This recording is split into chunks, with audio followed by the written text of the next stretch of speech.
Hey, good morning, everyone. I'll start letting you guys get the notifications. I'll start letting you all get the notifications and start to come in. I see two people. They be so slow about sending out those notifications.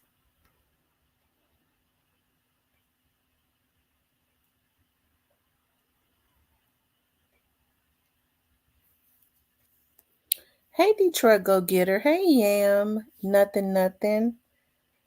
Um, Tyranny, brother Dwayne, two times. How's everyone doing this morning? It's Jay. Okay. How you doing, Jay? Like I said, they so slow about sending out those notifications.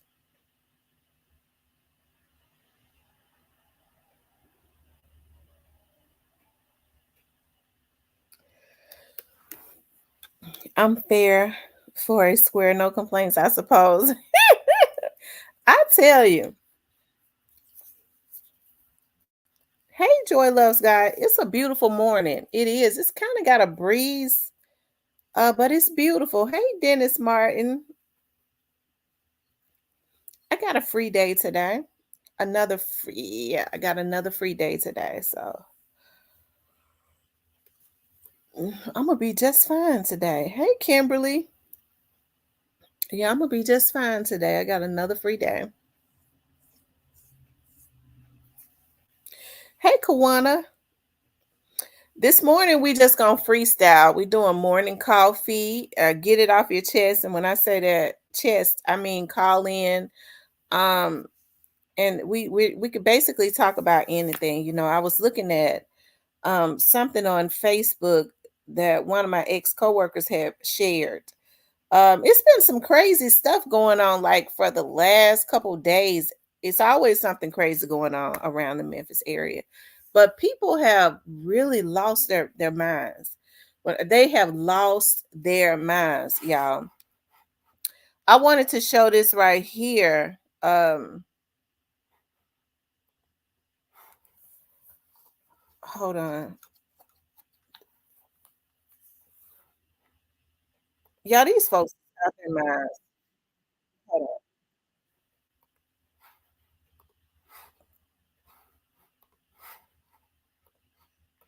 Hey, the real little T. This person says, Lord God, I thank you. This guy ran up in Walmart with the biggest gun, people running scared. He ran out just in time. Memphis Police Department caught him. Thank God. He looks so young. Isn't that crazy? Look.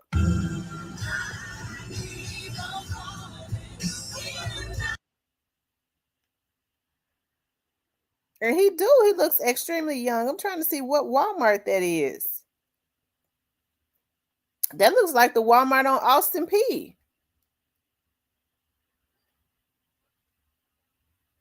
Yeah, that looks like the Walmart on Austin P.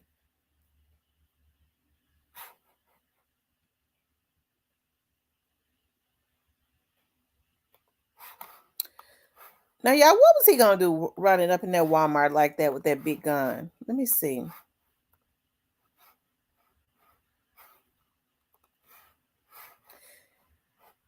Yeah, it looks like the Walmart on Austin P. I mean, it's crazy. That's just crazy. Um,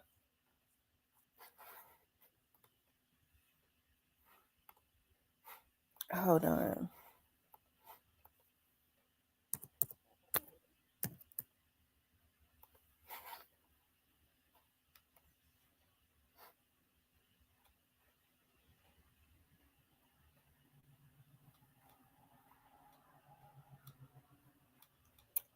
I'm trying to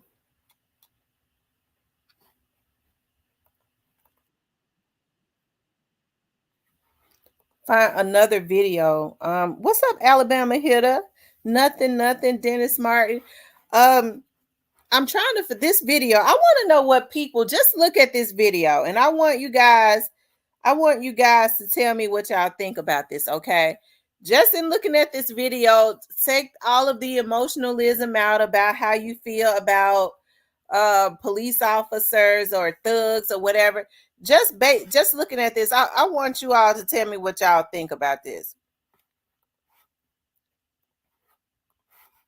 Now this is on Beale Street.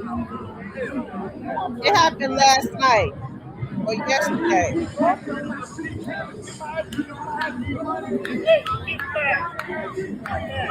Now you hear the police officers telling him. You hear the police officers telling him to get back while they're trying to make an arrest or detain somebody. Damn! Get back, Damn! Get back, man! Get back! Get back,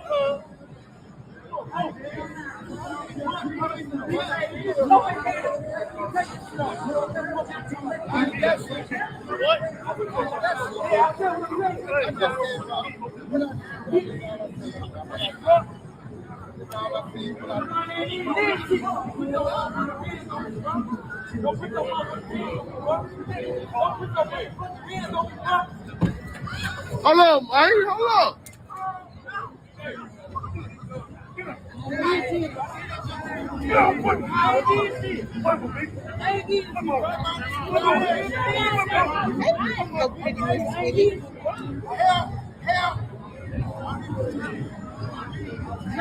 Clear this shit, man. It ain't going this year.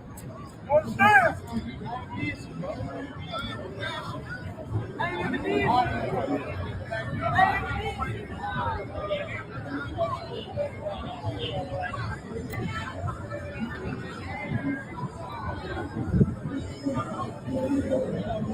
Hey, Dahlia.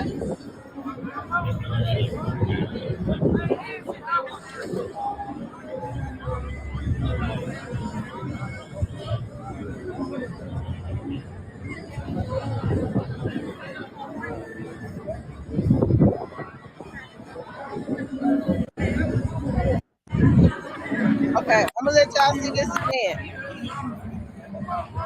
For those of y'all that's coming in, y'all see they got a person arrested or detained.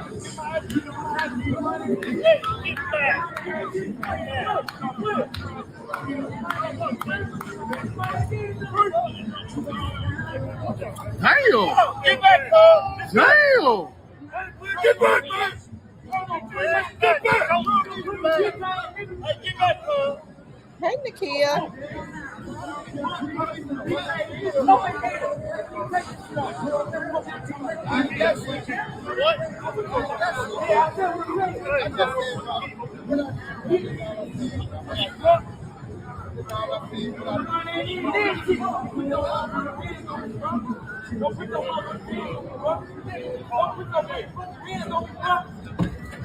Hold on, man. Hold on.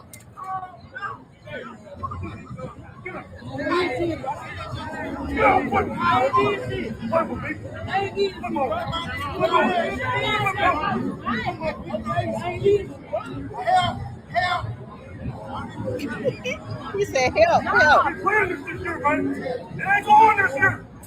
Understand?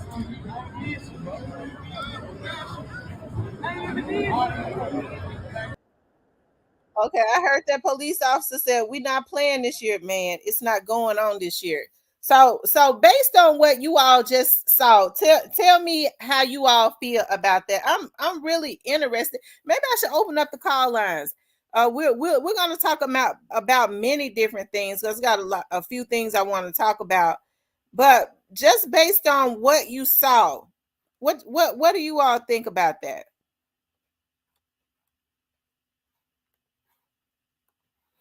I put the number up. The number is 662-471-8841.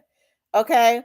Was the police officer in the wrong? I mean, do you all think he used excessive force or was the civilian in the wrong? Okay. Hey, I could now in this case, police was correct, even though I don't support police. Well, hey, everybody already know I definitely support the police. You know, I don't support police officers that do wrong, but I definitely support law enforcement. Just based on what I saw, the guy, he posed a threat to the officers. Now, when an officer is arresting, contrary to what the sewer people say, I did go through the academy, right? And you are taught, first of all, he was to, when you're making an arrest and you walk up on a officer in a defensive stance, right, or being defensive, he was actually a threat to them. They had asked him to get back. He could have easily, they had not searched him, he could have easily had something in his pocket. He could have tried to help the he was defensive about them arresting, it sounded like he said his cousin. So he posed a threat to the officers. And so then still after they trying to get the person arrested, trying to get the person handcuffed and in the car, he walks back up on the officer talking about, don't put your MF hands on me, boy, as if he wanted to fight the officer. After they got him squared away, of course, since he wanted, I mean, they ended up being together, him and his cousin, because they both went to jail. Now I know that that the officer, people, may have issues with that. Talk about that's a man, but still, if the officers say step back when they are making an arrest, they tell you that for a reason. He was a threat to them because they had not searched him. He was walking up on them and in a aggressive manner. They was paying attention to the arrest that they was making. So he was definitely a threat to them. So, hey, I mean, I think the officer was correct. Anybody else might have a difference of opinion, but I definitely think the officer was correct. And that's the type of stuff that I'm talking about when people say, well, the police is wrong because that's a man. If the police tell you to step back, see, this is what I say when people are setting folks up for failure. If the police say step back, if you are a threat to that officer or whatever, you need to go on and step back, right? You need to go on and step back. But see, people don't want to, hey, they don't like authoritative figures. The police have the power to arrest you. If you don't want to go to jail, why don't you just comply? The person that they had in handcuffs, he was basically complying, even if he was not saying anything. I'm sure the man know why he was being arrested. Hell, I don't think they arrested the man just for nothing. What my phone at, you guys, for nothing. So, hey, I don't see where they did anything wrong. I think that the person was wrong, and I think by doing things like this, they're actually setting bad examples for the younger generation. That's what I think. I think that they're setting bad examples by making them think that they don't need to comply when the police tell them to do something, or they need to resist, because when you resist, they're going to use force, right? They have to use force when you resist. If you commit a crime, you got to go to jail. You can't just decide I'm gonna fight the police and I'm not gonna go to jail. You're not gonna win, right? You can't win. And so police officers, with them losing so many police officers, them deciding, hey, good officers, I'm gonna retire. I'm gonna go give me another career, since they want us to let the criminals have their way. I mean, a lot of these laws and stuff are being changed, right? Hey, I don't believe in excessive force, but I believe they should use enough force to get a person to comply. If you feel like that you have been done wrong or something like that, at that point, what you need to do is you need to go to internal affairs. You need to get you a lawyer. There is a proactive way to fight that, right? But instead, people don't know proactive ways. They feel like they're supposed to be able to pop at the police, fight the police, all of that stuff, when you really can't win with that, right? The number is 662-471-8841. Like I said, I know a lot of people don't want to hear that, because hey, it's a lot of people that don't like the police. But let me just say this. Hey, I can understand, right? I could understand, if there have been people who have had bad experiences, because there are bad people in every bunch. For me, hey, I had worked over there, for so long, so I've never had a bad experience. So I can't. When people say, well, I've had bad experiences with certain officers, I understand, right? In all fairness, I haven't, because I've always been like on the other side of it. But I do understand those who have had valid bad experiences, but there are still some good officers, right? The bad experiences I've had is with my coworkers when I had to cuss a bitch out, right? So, but as far as being brutality and all of that, hey, those people that have had family members to go through that, have been through that, I definitely understand, right? Because there are bad apples, right, in every bunch. But you guys, please call in. We're talking about a plethora of stuff. Get it off your chest this morning, right? But definitely keep it respectful. Okay, we definitely want to keep it respectful when we call in. We want to keep it respectful. But this morning is morning coffee. We're talking about get it off your chest. What's going on, Nikolai? Hey, little mama. Shout out to my moderators. Hey, Leo, ZK, Miss Ireland, Desmond. Yeah, get it off of your chest. Like I said, Memphis is being called the lawless city. It's definitely a war zone. Okay, it's definitely a war zone. But you hear many other people say that. Okay, that their cities and stuff is more war zones. Uh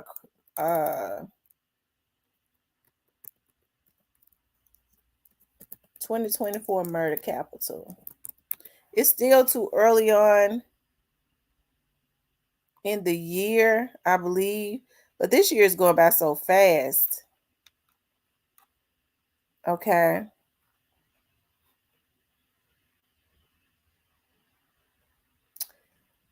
Child, I know these folks is telling stories. But maybe not. Okay.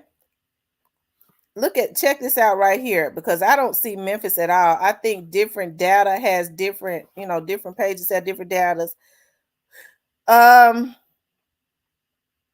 It says St. Louis for cities with most M's in 2024: St. Louis, Baltimore, New Orleans, Detroit, Cleveland. Shoots. Cleveland, Las Vegas, Kansas City, and then Memphis. So they're ranking. Let's see. St. Louis is number 1. 1, 2, 3, 4, 5, 6, 7. So Memphis is number 8, right up under Kansas City, Missouri. Hey, I listen. You go to different data, and it's St. Louis is right at the top, but you don't hear I think St. Louis officials are really good about keeping. Missouri's officials are really good about keeping whatever crime they got going on low key, because you don't really hear people talk a whole lot about Missouri at all. Now, I have family that lives in Kansas City, Missouri, and they talk about how bad, because we're talking about having our family reunion there. But Philly ain't no better, right? But there was like crime is too real bad in Kansas City. They didn't really want it there. But that's what they're saying as far as murders. And I go to another, because when you go to different pages, it might be different data for 2024 on another page called Data Pandas. I'm getting ready to see what they are saying. The rank. Hey, St. Louis, Missouri is number 1 on there, and that is a very popular page. So they're saying that St. Louis, Missouri, right now in 2024 has the most crime and murders, right? As of right now in 2024. Baltimore, New Orleans, Detroit, Cleveland, and Memphis is number 8 on here. So they're kind of lined up with that. Hey, when you put in 2024, that's what it's saying.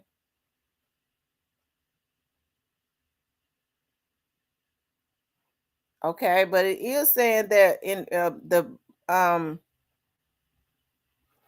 hold on. Is this for 2024? Okay, so the 12 most dangerous cities on another page is Detroit, Michigan, number 1, Memphis, Tennessee, number 2, Birmingham, Alabama, number 3, Baltimore, number 4, St. Louis, Missouri, number 5, Kansas City, Missouri, number 6, Ohio, Cleveland, Ohio, number 7, Little Rock, Arkansas, number 8, Wisconsin, number 9, California number 10. And they're saying Detroit, Michigan is the most dangerous city in the United States. According to the FBI's Uniform Crime Report, the city has a high crime rate, which includes homicides, robberies, aggravated assaults. In 2018, Detroit reported a crime rate of 2,007,000.8 incidents per 100,000 people, which is significantly higher than the national average. But I mean, that said 2000 and, but it's got 2024 up there. But I mean, hey, Snoozy Kate.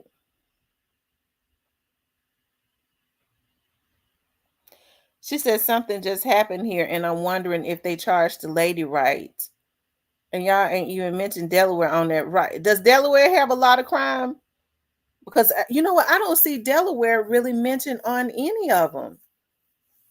Like I said, you have a lot of cities, even like at people talk about how Atlanta is really good about hiding quite a bit of the crime that they have going on in Atlanta, right? Big Face Grape says it's not. Where are you at, Big Face Grape? He says it's not the most dangerous up here at all. Where is that at? Kenny Adams says I would have thought Chocolate City would be higher. When you go to data's on different sites, I know 2 sites. They're saying that St. Louis, Missouri. That's what our newspapers say. We the number 1. Oh wow! So they're saying Delaware is number 1. She said their newspaper in Delaware say that they're number 1. I'm surprised they don't have New York on there. You know, you would think that New York, somewhere in New York, Brooklyn, somewhere with, you know, you hear people talk about how bad the crime is. So that's why I say there are a lot of cities that's really good about hiding crime. I remember one time when they had a police director, Godwin. The officers, what Godwin did was he started getting slick like quite a few other cities. He started categorizing a lot of that crime to fall up under certain things so that it wouldn't look so high as far as violent crimes. You know, sometimes they manipulate it when they want to start hiding the crime that's really going on in the city. So you have to be careful about that. That's probably why a lot of those cities are not showing up. Hold on, I probably got a call.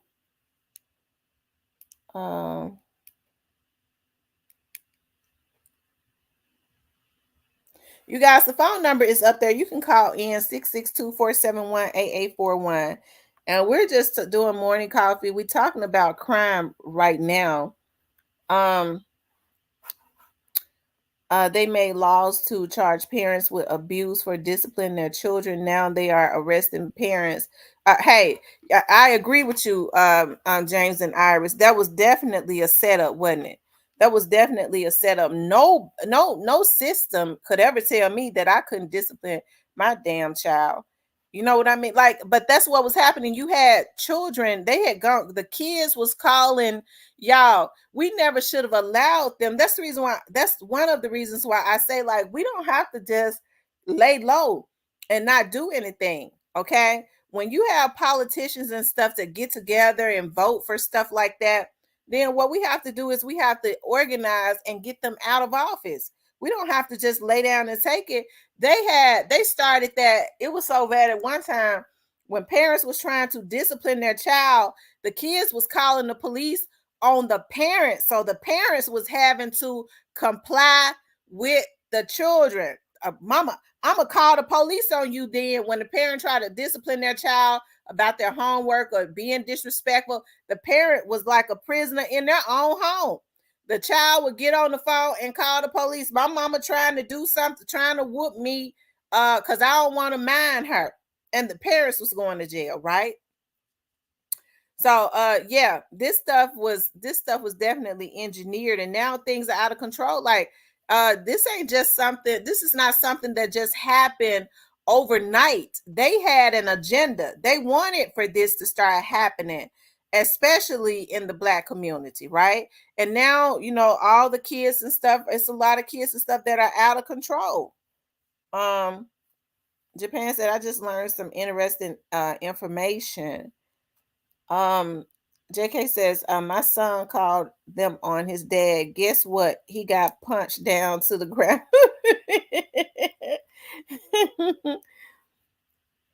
Nakia says, salute Kevin Felder, Althea Zimmerman, the Black. Listen, one thing that I learned not to do is when I was real mad at my kids when they did something, and they weren't bad kids. Okay, I've never really had to whoop my youngest daughter. My oldest daughter would talk back. So she had, but when I was real mad, I would not whoop them. When I was real mad, I waited until I calmed down, and then I told that ass up.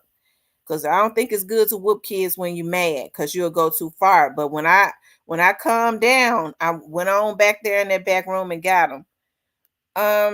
Y'all make sure y'all get the likes up, okay? Good morning, Shan. Make sure y'all get the likes up, like, share, and subscribe, okay? If you want to call in, like I said, the number is 662-471-8841.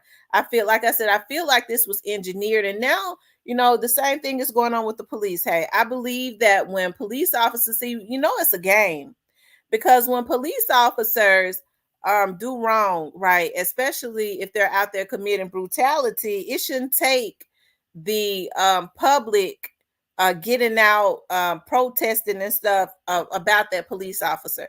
What they need to do is that police officer is supposed to be fired, right?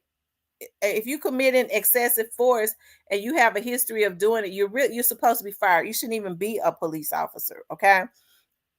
But what they do is they put it all on TV, and they get the so that they can get the public emotional, y'all. And then we start going and looting and rioting and all of that. What good has looting ever done for our community?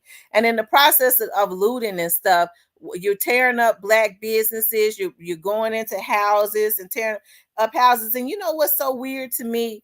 Whenever they've gotten out and looted in Memphis, I never saw them going, and I don't think they should go in any neighborhood, but I never saw them going in any neighborhoods outside of the Black neighborhoods. They was looting and kicking in doors and on their own street. How you gonna go and kick in a door on your own street and take somebody's stuff about their house in the name of a police officer committing brutality on another person? No, nigga, you just wanted to go and be destructive.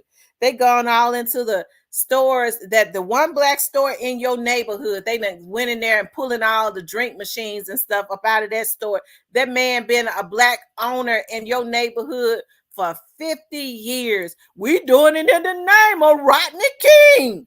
Wait a minute. That's a Black-owned business. Yeah, but the police in Timbuktu had beat up a man. We still in the drink machines. Yeah, but Mr. Rogers been open for 50 years and he Black. So they ain't doing it for no good reason. And they put that emotionalism, they put it on TV so you can get emotional, so you can have a reason to go and tear up your own damn neighborhoods, y'all. That's why I said we got to organize. See, I don't like stupidity. And so what they do is, when somebody like me or got the mindset that I got, they say, wait a minute, that ain't right. You want the police to beat up little Bookie. No, but I don't want the police to beat up little Bookie if he didn't do nothing. No, I don't want that. But what I'm saying is, you tearing up, setting houses on fire in your neighborhood. They don't want to set their own damn houses on fire. Now your stupid ass ain't got nowhere to live. I'm telling y'all, you had people. I remember that night, I forget, something happened in Missouri. I forget what city in Missouri it was, y'all. Help me out. This was some years back, and I remember sitting on Facebook. I was up late.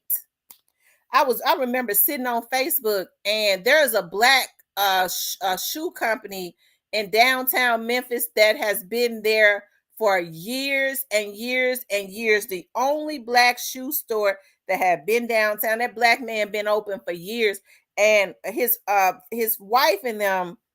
Him and his wife live downtown. I believe they have an apartment over their shoe store, right?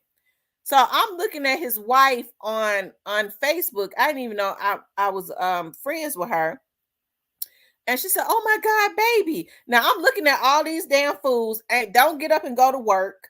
Don't get up and go to no job. Won't get up and go look for no job. They don't wake up right until nighttime. They sleep all day, but they get up and loot. They got the energy to loot, right? So she said, "Oh my God, baby." They had a Mercedes Benz. They started trying to break out the window. Their car was parked in front of their store because their apartment is over their store. She said, "Oh my God, baby. Looks like they're coming our way." She said, "Oh my God, they breaking out our car windows." They start breaking out the car windows of the black business. Their Mercedes trying to steal the car. Now they called it. This was in the name of what happened in Missouri. Y'all, what's the name of that city in Missouri? Then they start breaking out the windows of the black shoe. But she said, "Oh my God, they're destroying our store." She was on Facebook Live, y'all. I felt so bad, right? So then Ferguson, right? So then they start breaking out the windows of the black business, the black-owned business in Memphis, downtown Memphis, while the wife, this, a black woman, she recording, "Oh my God, baby, now they're breaking into our store." They started breaking the window out of the shoe store, stealing, taking out. Now, what good was that? That was a black-owned business, okay? So, but we doing this in the name of whatever happened in Ferguson, okay? So what I said all that to say this, like, so then I had a lady who I thought she was cool. I thought she was cool. I knew she was crazy. So I said something about it because she was commenting, talking about, "Well, we got to get justice by any means necessary." Stupid. Okay. So then I commented, I said, "Wait a minute. Hey, this right here ain't right." I said, "That's, they're destroying black businesses." Um, she said, "Well, I don't think," because she thought I had lived in North Memphis at the time. I was living in I had a condo on the water. So um I was like, it was because they was getting close. And she said, "I don't think you have nothing to worry about, Queen, because they're not going to come to North Memphis. It's mostly black." I said, "I don't live in North Memphis. I said, I live on the water. And you got something to say about that?" "Oh, well, I have to say, sis, I thought you was cool. You ain't nothing but a coon." The bitch blocked me because when I was, my fingers was moving fast. I was gonna cuss her out. Y'all had so much stuff in that damn text, that message I was gonna put back on Facebook. By the time that bitch knew I was gonna cuss her out, by the time I hit send, she had them block me. Okay. I was so damn mad. I started trying to make a damn fake page so I can go on there and comment and cuss that bitch out. Okay. But it's a darn shame. She's supposed to be an activist. That was a damn black business. Even if it had been a white business, what good was it to loot? After they got through tearing up the city and all that, they took their asses home and got high after they stole the drink machines and all of that. And then nothing changed. What good is looting if nothing is going to change? Lord, forgive me for calling her out her name, but that's what she is, okay? Because she messed with me first. And so, but what good is it, y'all, with doing all that looting? They want us to get emotional like that. It ain't no plan. There is no plan. Nobody is sitting down to organize and come up with a plan to be proactive to make sure whatever had happened in Ferguson don't happen again. That's the way you combat and fight. Going and tearing up all the black businesses and burning up the houses in your neighborhood.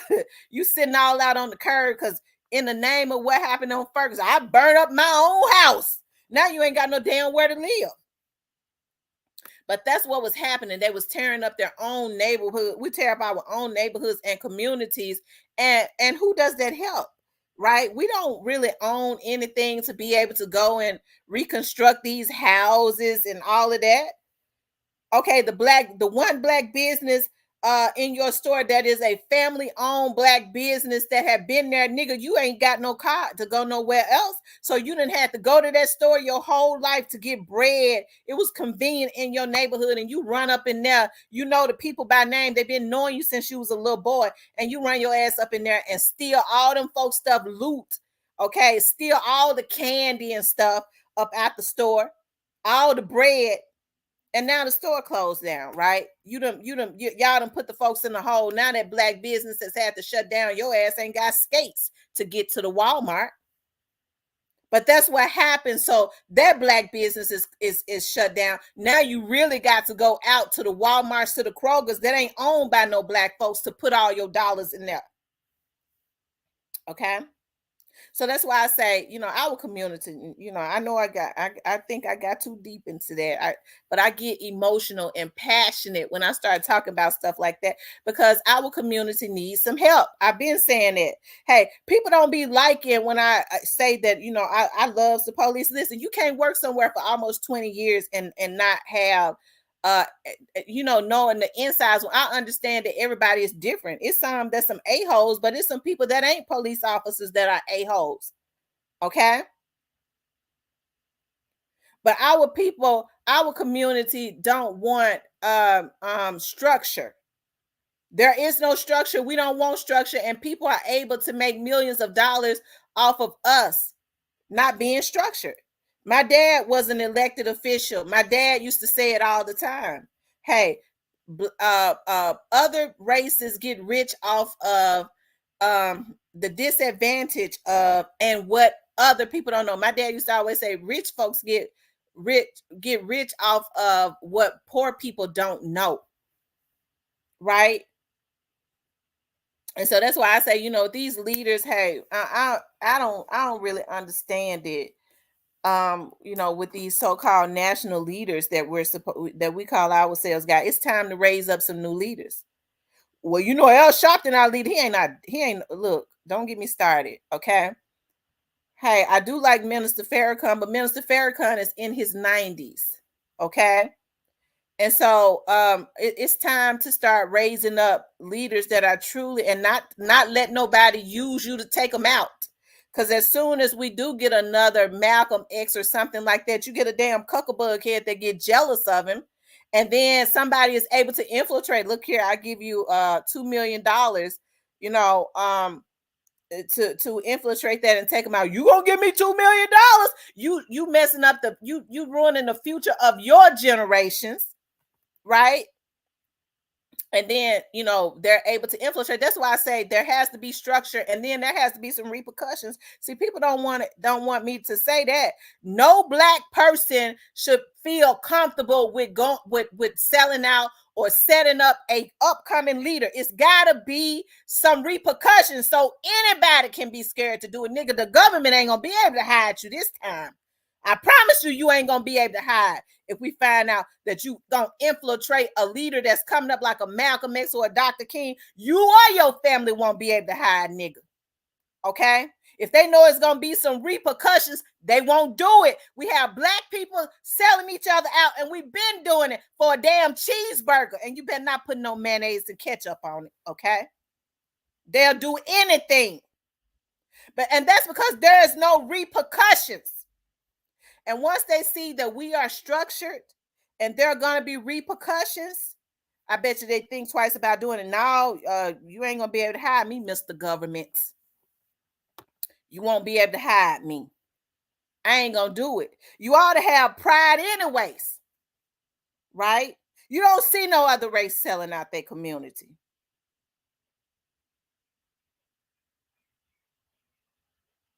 Okay? I know y'all don't be wanting to talk about that. Y'all, I'm opening the lines up, okay? Y'all can call in. The number is on the screen. Like I said, anybody want to call in, we're just doing morning coffee this morning. You could call in at 662-471-8841. 662-471-8841. But hey, there has to be some structure, some unity, and some organization. And structure and organization is basically the same thing. That's something we don't have. And so that's why when the police officers say, well, hold on, let me check your car, put your hands behind your back, they might be just detaining you. You gonna arrest me? No, I'm just trying to check something out. Because if there's something suspicious going on, they got a reason. Okay. They got a reason, they can. But instead, they turn something that could be simple into something big. And that's why I say these people need to tell them, people need to start, hey, comply, right? But there needs to be some organization, because if you've been done wrong, but now if I've been done wrong, we get ready to go, we're going to push that paperwork on you, right? I'm going to tell y'all what they taught us in the academy. And I don't know, listen, people, it's a different time now. That pen is almighty. Okay. I did traffic. And a lot of times it was at our discretion. What we could give people breaks, you know, when they had traffic accidents and we was writing tickets and stuff. And when they was irate, they would be irate sometimes when we got out there on the scene, because they already knew they didn't have no license. They knew that they was wrong and all of that. Well, hey, you could deal with a person and cut a person a break way more than you can a damn fool. Okay, I got I could charge you with everything on the ticket if it applies to you. But if you're out there on the scene, as a matter of fact, if you ain't got no license, hey, we call the patrolman out there to get you. If they ain't got no license, you's automatically gonna go to jail. But if you knew how to act, you could be cut a break. Hey, we could charge you with this, and that on the ticket. But you know what? We're gonna cut you a break. We ain't even gotta check all that out. We just charge you with this right here and send them folks on their merry way. But it is your fault. But I ain't gonna break you off too hard. You ain't got no insurance. Okay, well, I tell you what, what's the name of your insurance company? It was at our discretion if we wanted to call them and see. That's cutting them a break, right? If they had insurance, because if you ain't had a card, you're gonna get a ticket. But if you say you got the insurance, if you were nice enough, hey, we'll just verify it and not even charge you with that, right? You ain't even got to go to court for that. So you get more bees with honey, right? But what people do is they're very aggressive. They get out, they have a lot of these leaders because there is an agenda. They know how police officers, these leaders, are trained in the academy. Most police officers are paranoid. Hell, like I said, I went through the academy. I have a paranoia right now. I don't let people stand behind me. If I'm standing in line and somebody is standing behind me, I would turn sideways. I walk in a room and I sit with my back up against the wall. That's a damn paranoia, but it is taught in the academy. You don't let people stand behind you, right? I back in everywhere. That's what they teach you, right? So what they do is these leaders they're creating they try to create an atmosphere when they know how police officers are trained. The government train them that way. And then they get their medias on the TV and say, well, you know, they're not supposed to do this, and that. No, they're not supposed to be excessive force, but they have to use force when you resist. And so instead of putting a plan in place, whereas when you got a damn crooked, damn fool officer, hey, that want to use their authority and abuse people, that has to be something in place where people are being proactive and you're able to prove it, where their officer is fired. That's it. That's all. It ain't got to be no protest. That man, whatever he is, he ain't on the force no more, right? And I believe in paying people for their pain and suffering. Okay, the government now gonna have to break the person off, right, that they committed that brutality against. But if you out there acting a darn fool and you know you wrong, and they have to use force to make you comply, if you got to go to jail, you're gonna get your hands in them handcuffs, right? And that's the reasons why I was showing examples. I was just showing that video, right, of that guy that was out there on Beale Street. Let me tell y'all something. When I went through, that's why I understand. They had the federal task force and stuff to come in when we had practicums. Okay, we would be doing examples of when you're putting people in handcuffs. They would be hitting us in our face, kicking us, pulling our hair. All of these were examples, had us in chokeholds and said, how you gonna get out? How you gonna get out? They got you in a chokehold, because it could easily be you on the other side of that. People they don't comply with the police. You had to get yourself out of that chokehold, because that's what's gonna happen on the streets, right? So that's why I say we have to be proactive, right? When things are not right, our community is just not we're just not organized, and they want us to be in disarray. They do. They want us to be in a disarray. Hey, they don't give a damn about us going looting. They want us to loot and tear up the black businesses. That's the agenda. They don't have to do it. They get us to do it. A bunch of damn fools. Okay? They want us to loot. As long as we don't organize and start putting that paperwork together, start removing politicians that are passing these laws, these crazy laws and stuff, secretly changing laws. But what I was going to say, that ink pen is a mighty thing. They used to teach us, hey, you beat them over the head with that ink pen. I was talking about with the, as far as that paperwork is concerned. Hell, you could end up going to jail, for the officer can, especially if it's a nice officer, you got to go to jail. Hey, if you act right, you might, they ain't even got to put everything on that arrest ticket because it is at their discretion. But if you out there acting a fool, they're gonna beat you over the head with that ink pen. And I promise you, sitting in jail longer than you have to ain't even necessary because you got beat over the head with a damn pen. Okay, that's worse. Okay, than them actually slapping the hell out you, because you got things to do. You don't want to be sitting in that jail for charges that you ain't gotta have. And so that's why I say there has to be some organization. There has to be some organization and cooperation, right? They want us to be wild and act like a bunch of damn monkeys and act like fools and stuff. Y'all, it's a darn shame when you old, you in your 30s and 40s and 50s and you acting like a fool. Okay? It don't make no sense to me. But anyways, you guys, this morning we're having morning coffee. Okay, you all can call in. We're just talking. You could call in and bring up anything. Hey, Gigi, you could call in and we could talk about anything as long as it's not disrespectful. Okay, um, provoke distractions or strategically planned. Absolutely right, because there are people that never should have been on the force to begin with. Like I said, we used to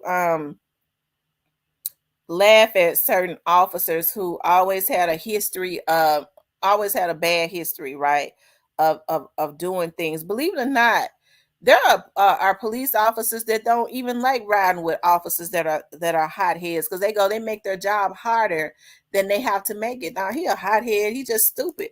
So all officers are not the same.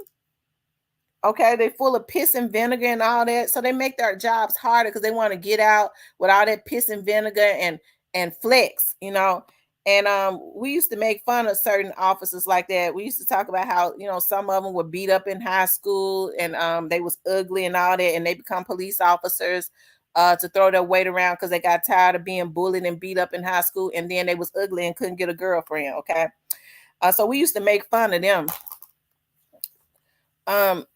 Brother Dwayne two times says almost all police trainers go to Israel to get their training from the IDF, and they are taught the same practices that they are using right now on the Palestinians, people who are being slaughtered. Okay.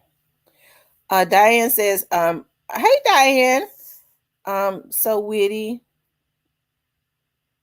I know.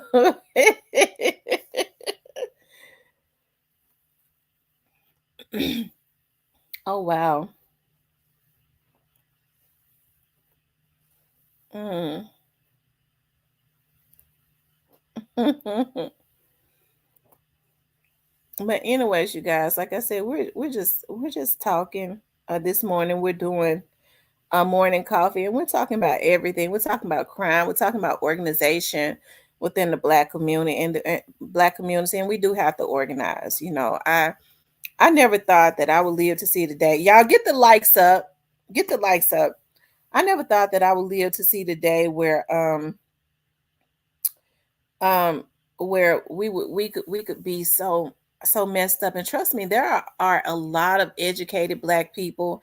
I'm starting to see more people are becoming conscious, right, which I guess would be a good thing. um hey, I don't know. I just it's a I guess it's a good thing if but people need to be righteous, they need to identify what being righteous is and then practice that, okay? Because you hear a lot of people say, well, I'm righteous, but they want to beat up their wives and stuff. I thought you was a righteous man. Yeah, but I had to beat my wife for correction. I said, oh, okay. I kid y'all listen. I was talking to a man. I was talking to a man from out of Louisiana, right? Probably over a year ago. I was talking to a man. He was from out of Louisiana, and we was talking, and he was real funny to me. And he got to talking about, he was talking about the police because he asked me, I told him I had, he was asking me about my background and stuff. So he was like, oh, okay, well, I don't like the police. I said, why? Why you don't like the police? You had bad experiences? Well, they have issues with when you trying to they want to take you to jail for correction. I said, correction of what? I'm thinking he talking about his children or something. He was talking about beating his woman. He was talking about beating up on his woman. Okay. And so but he was funny. He said he was a righteous man. He had a cool personality. He was real. He was comical. He seemed to have been conscious. I'm a righteous man, but you sitting up talking about you beat up on your woman for correction. Okay. Just like that's his damn child or something. Okay. So y'all already know I stopped talking to him because I didn't want to have to unload on a nigga for putting their hands up on me. I don't let men put their hands on me. Not in that way. I like for men, my man to put his hands on me when I've had one, but not in that way. Okay. But that's what I'm saying. People are talking about their righteous, but are you a respectful person? Like, are you what is righteous? Because you need to ask people when they say, well, I'm conscious, I'm righteous. Identify that, because people have a twisted way of thinking now. You thinking that they think in one way and they got a whole different definition of what that is, because it's a whole lot of folks that's twisted. She says, good morning all day, but I hear and I will agree. We have to get back to community living where we can help each other and discern if they are good or bad. I absolutely agree. James and Iris says New York police officers handled those migrants differently than blacks. Those police officers are getting attacked left and right. Oh, wow.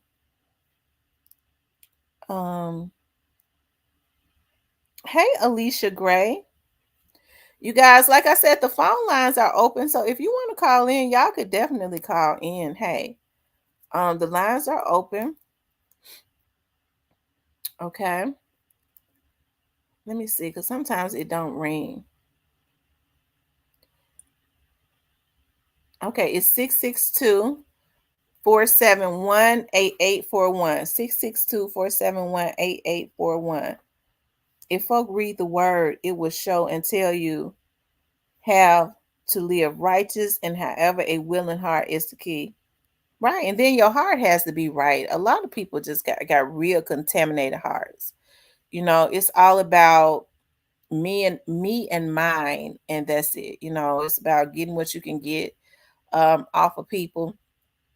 I guess it do something to me when I hear women say, when somebody is nice to them, and these are like older women and stuff, yeah, girl, I'm gonna get this off of, I got this off of him. I got that off of him. I can't stand to hear nobody say that. That you call yourself using somebody. And that's another thing. I think that's the reasons why people find themselves in a cycle of karmic cycles, because you have to reap what you sow. People can't even be nice to you without you thinking you using. Yeah, I'm gonna get that off of them. Hell, you didn't use them. They did that because they probably just wanted to help you. But what you did was you created bad karma for yourself, because everybody got the mind say, yeah, I'm gonna play this role so I can get this. Bitch, if you got it, you ain't got to play no role. All you got to do is show up and ask somebody to give you the opportunity, and then show the talents that you got, or your work ethic, and then you get it for yourself. All they did was just gave you the opportunity. But people so messed up now. They're like, yeah, I'm a see if I can get this up off of them. Yeah, I'm gonna use them. That's the reason why a lot of them ain't shit now and ain't got nothing. Because they could be in positions where they're getting plenty of opportunities. Instead, what they do is they put themselves in positions where bad karma is constantly hitting them left and right. Okay, if you ain't got the talent for something and somebody gives you the opportunity, what you do is you don't try and ride their coattail. You try to at least get some type of talent so you can sustain that and not having somebody carry you. But it's so unfortunate that everybody wants somebody, they want to ride somebody's coattail and they want somebody to carry them consistently, right? Yeah, I got that up off of them. Okay. So it says we doomed if we continue. I'm telling you. I'm telling you. Okay. Positive vibe says, or you be nice to someone, they think you want them. I'm telling you. It happens so much with women when some men are just gentlemen. I walked into the the post office one day, and I had a whole lot of boxes, right? And so I walked in there. Well, I had about 2 big boxes, and I was pushing one in with my foot, the other one. This man was such a gentleman. Okay, he immediately grabbed the box. It wasn't taped up right. Now, this was just somebody that was standing in line. He started taping the boxes up. He was like, they're not going to take it like this. He started taping the boxes up like they were supposed to be. Started helping me put them up, took them over to the post office worker and everything. He just immediately started helping me. I didn't think that man was wanted me. That was just a nice guy that helped to save me a whole lot of trouble. That's exactly what it was. But it's unfortunate when people like that, when they're just good-natured, good-hearted people. That man didn't flirt at me or nothing I said, thank you, sir. You sure did help me out a lot. He said, oh, you're welcome, sister, and walked right on out the door. He didn't look back at me. He didn't look down, up and down at me or nothing like that. He went on and walked on up out the door. Okay, but it's unfortunate that when you can't be nice to folks, they think you want them. Like, I'm a very I'll speak to people. Hey, how are you? Like, especially if I'm in a store or something like that. If somebody watch, hello, how are you? How are you? It's unfortunate that it's almost like you can't even hardly speak to nobody because they thinking you want them just because you're being nice to them. Same thing with what girl. He was nice to me. I'm gonna see what I can get up off of him. I'm gonna see if I can get some of that money from him. Bitch, he don't want you. That man just a good-natured, a kind-hearted person. And if they see you got that type of mindset, these men no game. They won't even help you no more. Okay, especially if you're in contact with them regularly. Oh, okay, she think I want her or something like that. I can't. That'll turn them off, especially if they don't want you for real. The government is paying the illegal migrants bills to keep them from committing crimes. They feel entitled to take what they want. I can't understand how we, the American people, are allowing that. Hey, I can have empathy for anything that's going on in other countries, but hell, you mean to tell me they paying the illegal migrants bills, but you got people that have gone to the army, that are shell shocked, that went and fought for this country, they living from hand to mouth, or are they living up under bridges, and we let the government get away with that? That's the reason why I said we got to organize, and that ain't just a black thing. This right here has to be a universal thing of all races. So it can't just be when people say, well, we have to separate. Well, I mean, okay, black people say they want to separate, but if we're going to get some things done as a whole, we're going to have to coexist. Now, if you're talking about separating and going back to Africa, and it's integrated over there too. Okay. But if we're going to live in the United States, if we're going to get some things done as it relates to, especially what the government is pulling right now, we're going to have to integrate and participate and organize. That's it. That's all. Okay. You get a woman number Monday, Tuesday. She need a favor. I didn't know it was that bad out there, Cordero. I didn't know that. Like hey, it's been a while since I dated, so it's been like over a year. So I didn't know it was that bad out there. But hey, hey, Big True that. I didn't know it was that bad. I hear guys say that all the time, but listen, I do know now that there's a whole culture. Okay, there is a whole culture, and it is being hey, they really pushing that whole culture, and you got older women, y'all. I never thought, like, I'm in my mid-40s. I never in my life ever thought that I would hear women my age, like 44, 45 years old, sitting them hollering about, yeah, I'm gonna do everything. I'm gonna do everything that the young girls can do. They Big True. I'm look, Big True that is a female magnet. I'm telling you, the taller they are, Big True that almost 7 feet tall. The women be at True that when he come up in here. Listen, yeah, I'm gonna do everything that the young girls can do. I heard a woman, that I'm cordial with, and that lady almost 60 years old. She probably 60 now. I ain't gonna let these young girls think that they can outdo me. I'ma suck mine hard. Ooh, y'all, listen. Oh, I was too embarrassed. I was too embarrassed. You 60 years old, you sitting up talking about how you gonna, oh Lord have mercy. Y'all, it's something going on, and I'm serious. It is, it's something going on. People are really mentally ill. Okay. Um, brother Dwight 2 times says the government is giving them 9,000. Wow, $9,000 a month, and they ain't giving the veterans nothing. Listen, I'm gonna tell you something. If you went and fought for the country, for the United States, the veterans ain't even supposed to be paying no damn rent. I don't care what capacity they went in. They ain't supposed to be paying no rent, and their children are supposed to be okay. They supposed to get discounts and stuff as it relates to the housing and all of that, because a lot of those men come back home and they shell shocked. Okay, a lot of them are able to coexist more, but they shell shocked. No veteran is supposed to be paying no mortgage. The government is really supposed to be taking care of them for real, for real. If they had a honorable discharge, and hey, depending on those that had a dishonorable discharge, some of them go out to war and they mess them up. They become shell shocked for real. They lose their mind. If they lost their mind in war and ended up getting or something happened in the service and they was thrown out, that needs to be evaluated. Hell, they still shouldn't, because the government being over there fighting for the government messed them up. Okay.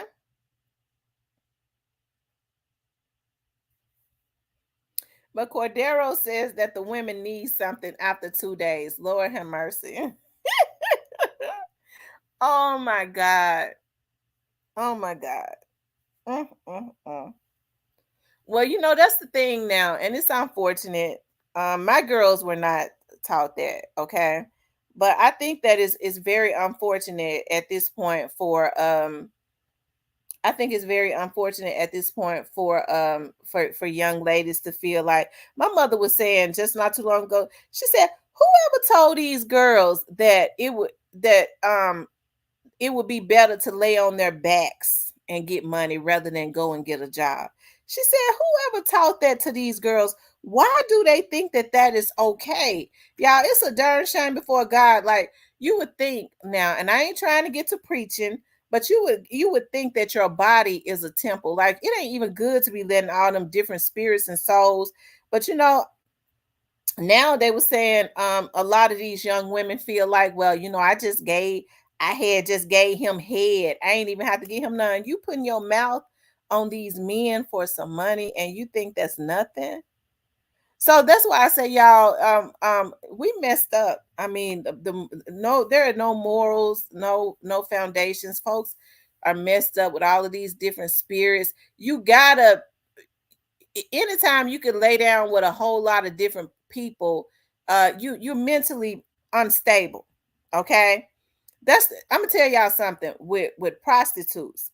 Most prostitutes, that's they have to get high, and they will tell you that in order for me to be messing with all these different johns, I can't do it if I ain't high, because it was never meant to be that way. They have to they have to have something that has altered their minds to be able to deal with it. It ain't normal to have all them people. It was never, our bodies was never made for all of them people to come in contact with it. Because when they come in contact with you sexually, somehow it's integrating your spirit, because we're spiritual beings. It ain't normal. It ain't right. It's never supposed to happen. Okay? That's why I don't understand. I think that's why men who are supposed to be the head, they've always tried to make it seem, men feel like that it was okay for them to be doing that with a lot of different women. And it ain't okay. I think that's why a lot of these men be confused and stuff. Those different spirits and stuff keep them confused, and it just keep them out there and messed up a lot of times. Okay? Immigrants will be rewarded when the politicians need. That's exactly what it is on the turf. I feel like Biden knows that he's done such a sucky job at being the president. He probably knows that anybody can win as far as him, because he's senile. Okay, so they brought those immigrants over here so that they can get votes. That's exactly why he's doing it. But we shouldn't let him do it. Okay, because what he's doing, he giving them $9,000 a month. People that have gone to college in the United States, a lot of them ain't making no damn $9,000 a month. That's a lot of money.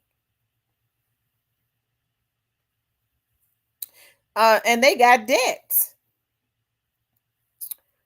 James and Iris says, be careful. A lion wolf attacked people in a mall in Australia. Another lone wolf attacked people in a church in Australia. Y'all know what? And I don't know if it was if it was Photoshop, but they found a tiger, a baby tiger in some water in Memphis. Did y'all see that? The folks be lying and stuff, but that's what was circulating on the internet. It was found in North Memphis in a lake in some water. A lion was in the water. Not a lion, but a tiger in North Memphis. Do the research and see for yourself.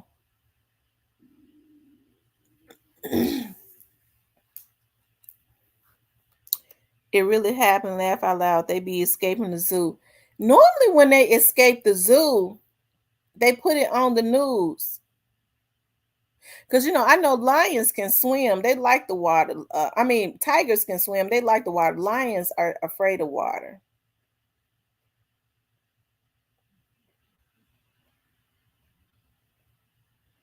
So if you ever running from a tiger, jumping in the water ain't gonna help you. But if you're running from a lion, jumping in the water may help you. He said, no, there was a pit bull mixed. That junk just had stripes. I ain't never in my life seen a pit bull that was orange and had stripes. What they mix it with a lion, a tiger? Too many known bodies is a turn off. Yeah, too many. I'm gonna tell y'all something. This is how they try to desensitize us. A man used to, they used to claim they didn't want a woman that had a lot of bodies. Now they don't want it unless you got a lot of bodies. And you know why? Well, I know she got a lot of bodies, but I want her. Why? Because, I know she'll do anything in bed. She a freak and I loves her. Yeah, but she ain't got every man done had her. She ain't, yeah, but she's a freak. I loves her. And he'll leave his wife.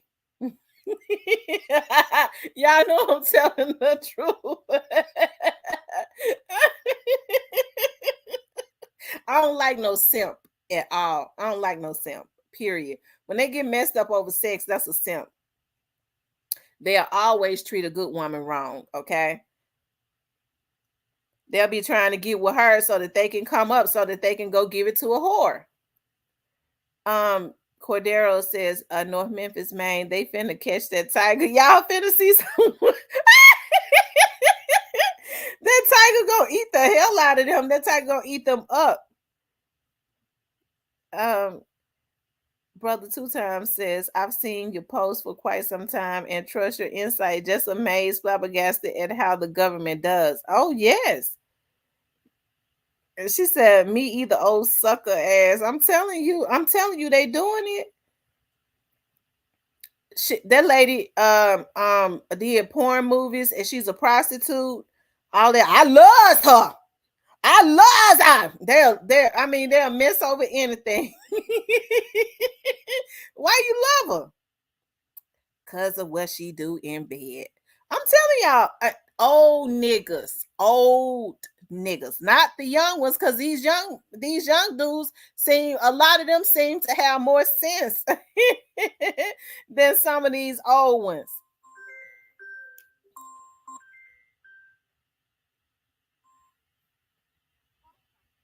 Mac Name Ace, man. You know what's going on, man. What's up, Mac Name Ace? Hey, what's going on, Miss T? What's up? Huh? I said, what's up? You know, we doing that morning coffee. We talk about everything. Yeah, I see you talking about everything. You know, I just wanted to chime in. I'm off today. I took my little boy to his appointment. Shoot, I'm at home. Well, good. Go ahead, chime in. What you think about which subject you want to talk about? Because you know, we talking about everything all the way across the board. No, I see it. I know it. Hey, Miss T, you be acting like you ain't got no little knowledge about it. You got some knowledge. You know what's going on. Miss T over there talking about the folk coming in and everything. That's why I be talking about Miss T. We got to stick together because there's some premier other stuff going on other than what we, you know what I'm saying, what we be dwelling on sometimes. You know what I'm saying?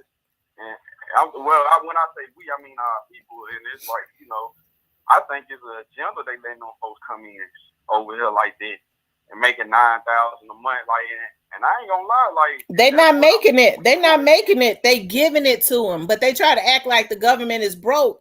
And you got you in Memphis, so you see how them folks be sleeping up under the bridge, and a lot of them are veterans. Oh yeah. A lot of them. I think it's an agenda going on for them to be paying these people coming in, legal immigrants. I don't know if we need more people for war or they got an agenda to outpopulate us. I don't know what they got going.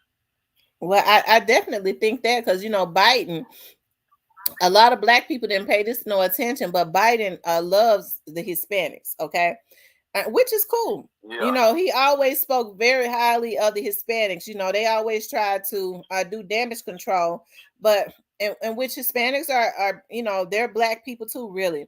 A lot of, but he would say but he would always say, unlike the African Americans, Hispanics are way more diverse. Well, black people didn't take that personal. I told him the damn man was a redneck. Biden, hey, but a lot of people, but there was, his people came back and tried to do damage control on that, but he always spoke down on black people. Yeah. I think he always been racist. You know what I'm saying? And just because you know how him and Hillary used to talk back in the day. And Miss T, and that's just what it is, Miss T. None of them presidents, I don't give a damn if they red, blue, whoever side they on, they not for us, Miss T. They make like they for us. They'll get one of us out of jail. They just do that stuff just to get us on their side. They not really for us. They on both parties. They seem like they is, but it's all made engineered like this. You know what I'm saying? For us to point our finger at a certain person, but the whole time, Republican, Democrat, they don't care. They all for the same agenda. Right. They all have to do what they are told. Trust me, there is a secret government, and they got to do what they're told. Yeah. Miss T, Congress, if Congress ain't going with it, shit, that president can't sign his name off on the paper without Congress, you know what I'm saying? And you know, them just the foot soldiers of the premier of what's going on. The president and all them, the chief of commander of the United States, they are made for us to have our finger to point at somebody. Oh, it's Joe Biden or it's Donald Trump fault. Instead of pointing our fingers at these world bankers and these real world leaders, you know what I'm saying? I agree 100%. But yeah, Miss C, you talk about everything. You said the Tiger was in the room and everything. Oh, Miss C, I said I gotta call her, man, because I love making Miss C laugh. Man. I'm on work. I said I'm gonna make Miss C laugh. If you ain't laughing, something wrong. I know that's right. For real. But yeah, Miss C, what you got going on? Well, I mean, like I said, I decided to do morning talk because I really wanted to open it up to talk about anything because it's a lot going on. Like, hey, I was so busy, kind of busy yesterday. I didn't know so much was going on in the city. Like when you start looking at a lot of the videos from just Saturday and Sunday, it's a lot of stuff going on now. That's the second time a damn food and ran up in. Now the third time they done ran up in the Walmart because they ran up in the Walmart down in Millington a few days, like last week. Remember they ran up. The guy went up in there with the big gun. What? Yeah, they had ran. I thought it was a Kroger. That truck ran into it. No, I'm talking about the one of these damn fools running up in the Walmart with a big gun. Then they went up in the Walmart yesterday on Austin P. That guy tried to run up with a gun. Then they turned around and set the owl on fire. They done had to shut the Walmart down. They went and set an owl on fire yesterday in Walmart. Oh, Miss T, this is what all I'm gonna say. I know it's a little, you know, I be a little deep sometimes, but I think that damn eclipse and these damn vibration frequencies we vibrating on, I don't know, something wrong. I think the earth is off its balance. And it's certain stuff. Cause you said 60-year-old woman talking crazy. They got tigers in the river. They got all this going. Man, I don't know, Miss T. We just gotta stay prayed up and huddled up and out the way. Cause I ain't getting caught up. I ain't getting caught up. I ain't getting caught up. I'm telling you. I ain't getting caught up. Man, see, we made it too far. I'm not gonna get caught up trying to go by the river, catch some fish, and the tiger eat my ass. You know, and that's real weird. We ain't never heard about no tigers swimming in the river, especially in no North Memphis. Normally, when a tiger escapes the zoo, they let everybody know that an animal has escaped the zoo. It's hard for an animal to escape the zoo. They had to have let him out. Yeah. Hey, I mean, you seen that boy stole that monkey from the zoo? He stole what? He stole the monkey from it. He stole a monkey. He stole a couple monkeys from the zoo, man. And then, see, when they stole his mugshot, he just looked like a typical little thug. I said, this nigga crazy as hell. I'm thinking they finna show a nigga that look like a nerd. This nigga look like a gangster stealing monkeys. How did he get the monkey from at the zoo? Because, you know, we've all been to the zoo before. You ain't even eat. You can't even get to them damn animals. So how did he get the monkey? I ain't gonna lie. Miss T. Now, come on now, Miss T. I got pissed off many times going to the Memphis Zoo, and they animals look like they dead. The polar bears look like they glued to the rock. I don't know what they got going. I don't want to call. Hey, I don't want to put that paperwork on their ass, Miss T. I'm gonna call goddamn the safety department on them. I'm calling that. And that's the reason. That's the reasons why I don't go to the zoo no more, because it's animal cruelty to have them locked up. Because see, I love lions and stuff. See, it ain't right. You're not even supposed to have those animals get depressed. They're not supposed to be locked up. But now I'm telling y'all, now the giraffe almost got me one time. The giraffe, you know, they can stretch your necks. They'll headbutt you. You said something, Miss T, because now you said something. The giraffe and the lions in the Memphis Zoo, they good. They okay. Them motherfuckers healthy. But the damn elephants and the polar bears and all that other shit, they look naked. Then, Miss T, it was the summertime. They talking about they hibernating. I said, I'm putting that paperwork on y'all. They doing the animals wrong. Doing them animals wrong, got them locked up like that. I was sad. Now it's pretty now. Memphis Zoo pretty. It's a long. Yeah, but the animals ain't healthy. The animals not healthy. I don't like about them locking them lions and tigers and stuff because they supposed to be out roaming in the wilderness. You know, they're not supposed to. They die of depression. Yeah, the way you talking, Missy, I can see you out there in your little black heels, your black stocking with your briefcase, you putting that paperwork on that. I'm telling you, because I love lions. Yeah. Now they lions, like I said, Missy, when I seen they lions, it was a female and a male. They good. The lions okay. Lucille said the pandas look so bad. I didn't know that. Pandas are supposed to be big. Do they look terrible like that? Ooh, yeah, man. Them pandas look bad, Missy. It look like somebody gave them black eyes and everything. They probably is beating them up. Man, they probably in there whooping on them pandas, man. Yeah, that was Lucille said the pandas look so, they look bad. That's the ones I seen. They were laying on them damn rocks talking about they hibernating. Yeah. Well, you know what? I don't like animal cruelty. I'm gonna tell you what happened over in Africa or some country. This man that was a pastor said that God had told him, you know, like they said, Daniel went into the lion's den. Move Riley. Daniel went into the lion's den, so he had took his congregation over there to the zoo. And why the zoo people let that man up in there, I don't know, but he convinced them to let him come into the cage with the lion. And he said God had told, he had his congregation out there. This is a true story. And he said God said he was going to deliver him from the lion's den. So they put him in the cage with the lion. And when he went in, they put him in the cage with the lion.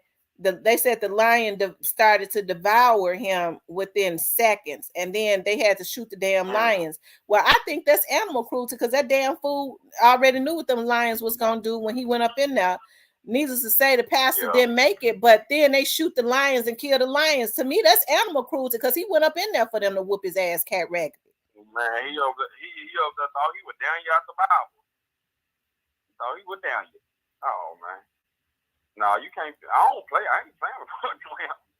I ain't playing with them animals. Not no damn lion. I don't give a damn if I raise it. Nah, I don't trust it. Because if he go up in that lion's den, they were supposed to tear him out the frame, but then they killed the lions. That pissed me off. Hey, look, them lions probably smelled that fear on him. He got in there and got all scared. Man, I thought the lions supposed to be full so they won't have to eat people and crazy stuff like that. They supposed to be full. So, Miss C, what you think about what we, like you said, we need to come together and be forward. You know what I'm saying? Because we gotta unite with each other. If you don't want to unite, get out the way. But I think we gotta unite and we gotta stand up as a whole. Forget all this hood you from, this gangs you claiming, all this, man. We gotta get it together. Our people gotta get it together before we lose, before they try to wipe us out. I agree. You know what? I was looking at Memphis Street News, and he talked a lot about like the gang members and stuff around Memphis, and it seemed like every time he do a video, he's talking about a AOB member has been taken out, and I just think that's sad. Like, I mean, I know from within the time I've been looking at Memphis Street News, it seems like I know more than several times a year, he's going to do videos about an AOB member being taken out. You know what I mean? Like, I just think it's sad. I think that it's sad that, and these are young men.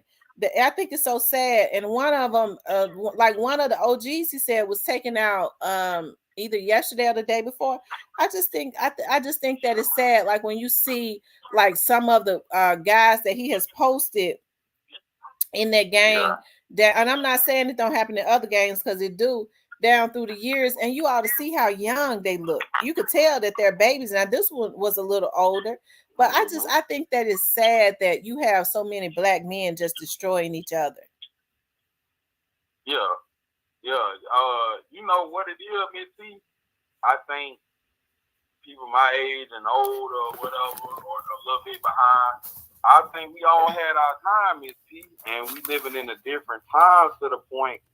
I'm knocking on 30, so it's like my mess ups was bad, but not like it is now because it's a new era and stuff is so fast and hands on. And these babies coming out the womb to the iPhone 20, Miss P.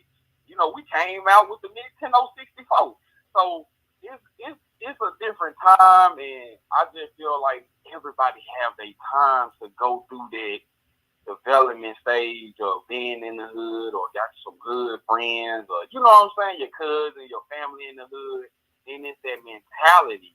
I think we have to get out that mentality, but it's a generational type of thing that's going on. You know what I'm saying? Like, and we all been through it, man. See, we all went through them trials and tribulations and had to grow up and mature and be like, look, I don't want this for myself no more. If I go away, y'all ain't there for me. If I need something on a bill, y'all ain't there for me. It's not the same. And see, these groups in these communities was made to, if your mama light bill get cut off, we got your back. Or it was really, starting all the way back to the Black Panther, escorting the children to school so the white people won't try to lynch them and stuff like that. And I just really feel like, if anything, that's where our community need to be at, protecting one another and helping one another instead of trying to tear each other down. But with that, it's a whole new wave of gang activity. That's the thing. And then you know how Memphis is. Memphis, it's been like that for years. Like a lot of stuff that's going on in Memphis, it's generational type of stuff. Yes, it is. It's just Miss T, it's in the hands of the babies now. That's the thing. It's in the hands of the young. Mm-hmm. And you know how they go. Them young men, they got a point to prove. And I done actually been in the hoods of Memphis, North Memphis, South Memphis. I done heard some old heads putting young niggas up to the test. You know what I'm saying? Yeah. I'm like, man, that's what's really wrong, Miss T, when you got the old heads putting the young niggas up to the bull jump. Oh, that's true. They know these young niggas.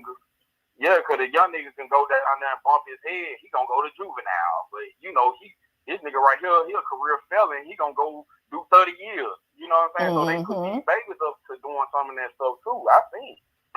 Ain't that messed up? That's messed up. Yeah, life messed up. You know what I'm saying? There's all kind of things going on in this area. That's just how it is. And you can't even admit it. I remember I was like 17 working at the McDonald's off Selby Drive. Can't even work at the McDonald's. Goddamn, it's a nigga trying to tell me man, I can file your taxes, man. We gonna get paid. It's all kind of things. When you roll up to the windows now, these people that own these franchises don't care. They be taking your money while they on the phone.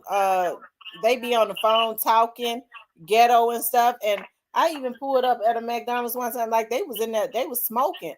I put the Burger King on Elvis Presley. Yeah. I put into the Burger King on Elvis Presley one time, and the workers were standing outside on break smoking weed. I just pulled right out in front of the place. Hey, Miss T, I had went into the last time I went to the Southland Mall, because they got a guy in there, he can resize silver rings, gold rings, and stuff like that. I had to get a ring resize. Man, I'm walking out the Southland Mall, the bathroom right there by the door, they jazzed up. I'm like, ain't no way. Like, I ain't never been that damn reckless. Like, now, I done went into a party like that, but I ain't finna go in no mall bathroom jazzing it out. But they was. Yeah, I was like, they crazy as hell. Wow. Crazy as hell. But yeah, Memphis, man, it's a different city. It raised and built me up to the man where I'm now, but it's like at the same time it gave me some swiftness and some bunny rabbit ears to the point, I can, you know what I'm saying? You got to know how to move, and and Memphis really it's a city all about respect too, Memphis. I ain't gonna lie. You know what I'm saying? Memphis is all about respect, and that's what I seen, like being raised coming up in Memphis. Like, you can make it, but you just got to be respectful and stay out of people's business. That's another thing. So you know how that goes. I do want the best for the city, because at the end of the day, that's why everything going away. That's why we ain't got no fairs. We got the damn, we got the Delta Fair and stuff, but we ain't got nothing in the city. They taking everything to Nashville. Yeah, they are, and that Nashville starting to, the crime was kind of bad, but it's starting to get worse too, and that's because a lot of people are moving to Nashville. But I bet you they control that crime better in Nashville than it's being controlled in Memphis. I stayed in Nashville, like, when you stay up there for a couple weeks or something, just up there just chilling. I done seen they knew they off the chain. See, Nashville got the type of stuff. And when I was up there, I seen, it's 5 kids in the house. They burned the house down. Nashville got that type of stuff going on. All the kids died in the house because they set the house on fire. Like, I was up there. They bad too now. They bad, but it's a lot of kids and juveniles in Nashville that's doing these stuff. Because I seen they knew a lot of juveniles in Nashville is off the chain. It's just like that in Memphis. It's just like that in Memphis, but yeah, Miss T is winding down. What you think they gonna do to your boy Straight Drop? Yeah, you know what? Hey, so what you think about that? Do you think Straight Drop gonna throw, or do you think he already has thrown himself a lifeline? What you think? Your opinion? I think, like I said the other couple days ago, I think Straight Drop, he just know he ain't getting out this situation that he in. I mean, he really just going off faith and hope right now. Like, he hope anything probably go wrong in trial. But like I said, Straight Drop got a lot of fingers pointed at him. You got your brother gonna testify against you. Once you got all that going on, it's over with. You know what I'm saying? I'm gonna say this. I really hate that young brother, man, messed his life up for killing, having something to do with Young Dolph, because, bro, you had potential. You had just the same potential Dolph had to get out there, make some good music, stay out the way, and tell them people, man, you ain't with that. You just trying to make some money. Hell, J90 did it, Missy. Hell, I mean, but when you do that, Missy, they gonna cut your water off. They gonna leave you high and dry. I'm telling you. They gonna leave you high and dry. But yeah, I think Straight Drop might be going down just because he got a lot going on. But what Straight Drop smart enough to understand, just because somebody is taking care of your family now, I mean, they already took his girlfriend from him, right? So I mean, oh yeah, I remember that. Yeah, they already took his girlfriend from him. What they say, she just had a baby by the guy from out of Heavy Camp or something, right? So they already, so he ain't got to worry about that, because the Heavy Camp taking care of the girlfriend, not in the way he wants to, but that's what's happening. But as far as his other family, Straight Drop got to be smart enough at this point, as he get older, to understand the support gonna stop. He can't guarantee that they're going to continuously support his family. That stops after the trial is over. They already basically did him dirty the whole time. So why would they continue taking care of his family when the trial is over? Yeah, that's crazy, and that's what always happens. You know what I'm saying? You get locked up in that jam, and see, you got some women gonna hold on if you in there for some suspended driver license or you down a couple of months. Man, but when you were in a situation like, man, you done killed Young Dolph, your face all over the news, man, them women gone. Them women are gone. And you know what? I don't blame them. I can't blame a woman for leaving me if I'm looking at 50 years. She probably don't want that a part of the kid life. You don't want, and then not even that. I don't want that a part of my kid life. Yeah, I don't want my son growing up having to watch me grow up through concrete, and he, you know what I'm saying, watching me growing up. And he growing up, I'm in the walls, man. We gotta build for our kids. That's another thing. I heard you say last night, Miss T. It don't take a nigga to get 40 to get some of that right. I read a book and I did study. When you 40 years old, you a complete grown man. We're a complete man anyway, but 40, that means it's no excuse. You can't be no 40-year-old walking around here talking about you got more excuses than a 20-year-old. You know what I'm saying, Miss T? It's no excuse at that age. But when you do have them kids, it do change. Like, you don't want your man. I don't want my kid having to grow up, I'm dead or in jail, and all because I really could have avoided a lot of stuff. You know what I'm saying? When you're a man, Miss T, it's a lot of stuff you have to it's a lot of rules you got to play in this game of life. You know what I'm saying? It's a lot of rules you got to go by. You know what I'm saying? I don't care if it's the rule of not looking at my homeboy girl. You got to play that rule. You don't want to look at I ain't looking at none of my friends on girl, woman, or you know, I ain't doing none of that type of stuff. It's just a little stuff. It's a lot of stuff when it comes to being a man that you have to follow a lot of rules. And as long as you do that, you good. But it's just like, you know how it goes, man. You know how it goes. It's crazy. But I just think in these days of time, we gotta be here for our kids, man. Yes, we do. Man. Like you said, don't know hood, don't know gang, don't know block.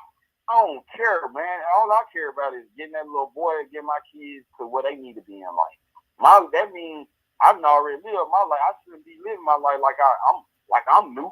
Hell, it's time for my little boy to go through his trials and tribulations, and you know what I'm saying, mess up. I gotta straighten him, and somehow we got thrown off because my dad and my grandfather and them knew, and all the generations before them, that whatever they built, it was not about them. It has always been about leaving a legacy behind, leaving wealth behind for your lineage, for your generations to come, for your children and their children and your great grandchildren. People are so selfish now. They want to live in the moment. They don't think like that anymore. Every other community does. They understand that it's about leaving wealth behind for their family members. Now people, I just want to live my life. I'm going to spend all my money. Bitch, you got 10 kids, ho. So how you talk about you going to spend all your money and live your life for right now when you got children and grandchildren? Mm-hmm.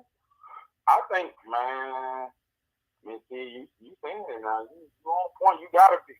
That's what it's about. When you start having them kids, man, that's what it's about. That means, Miss T, just like I ain't going to work today, but the rest of the week I'm gonna work my butt off. But Miss T, last week I about gave up, Miss T.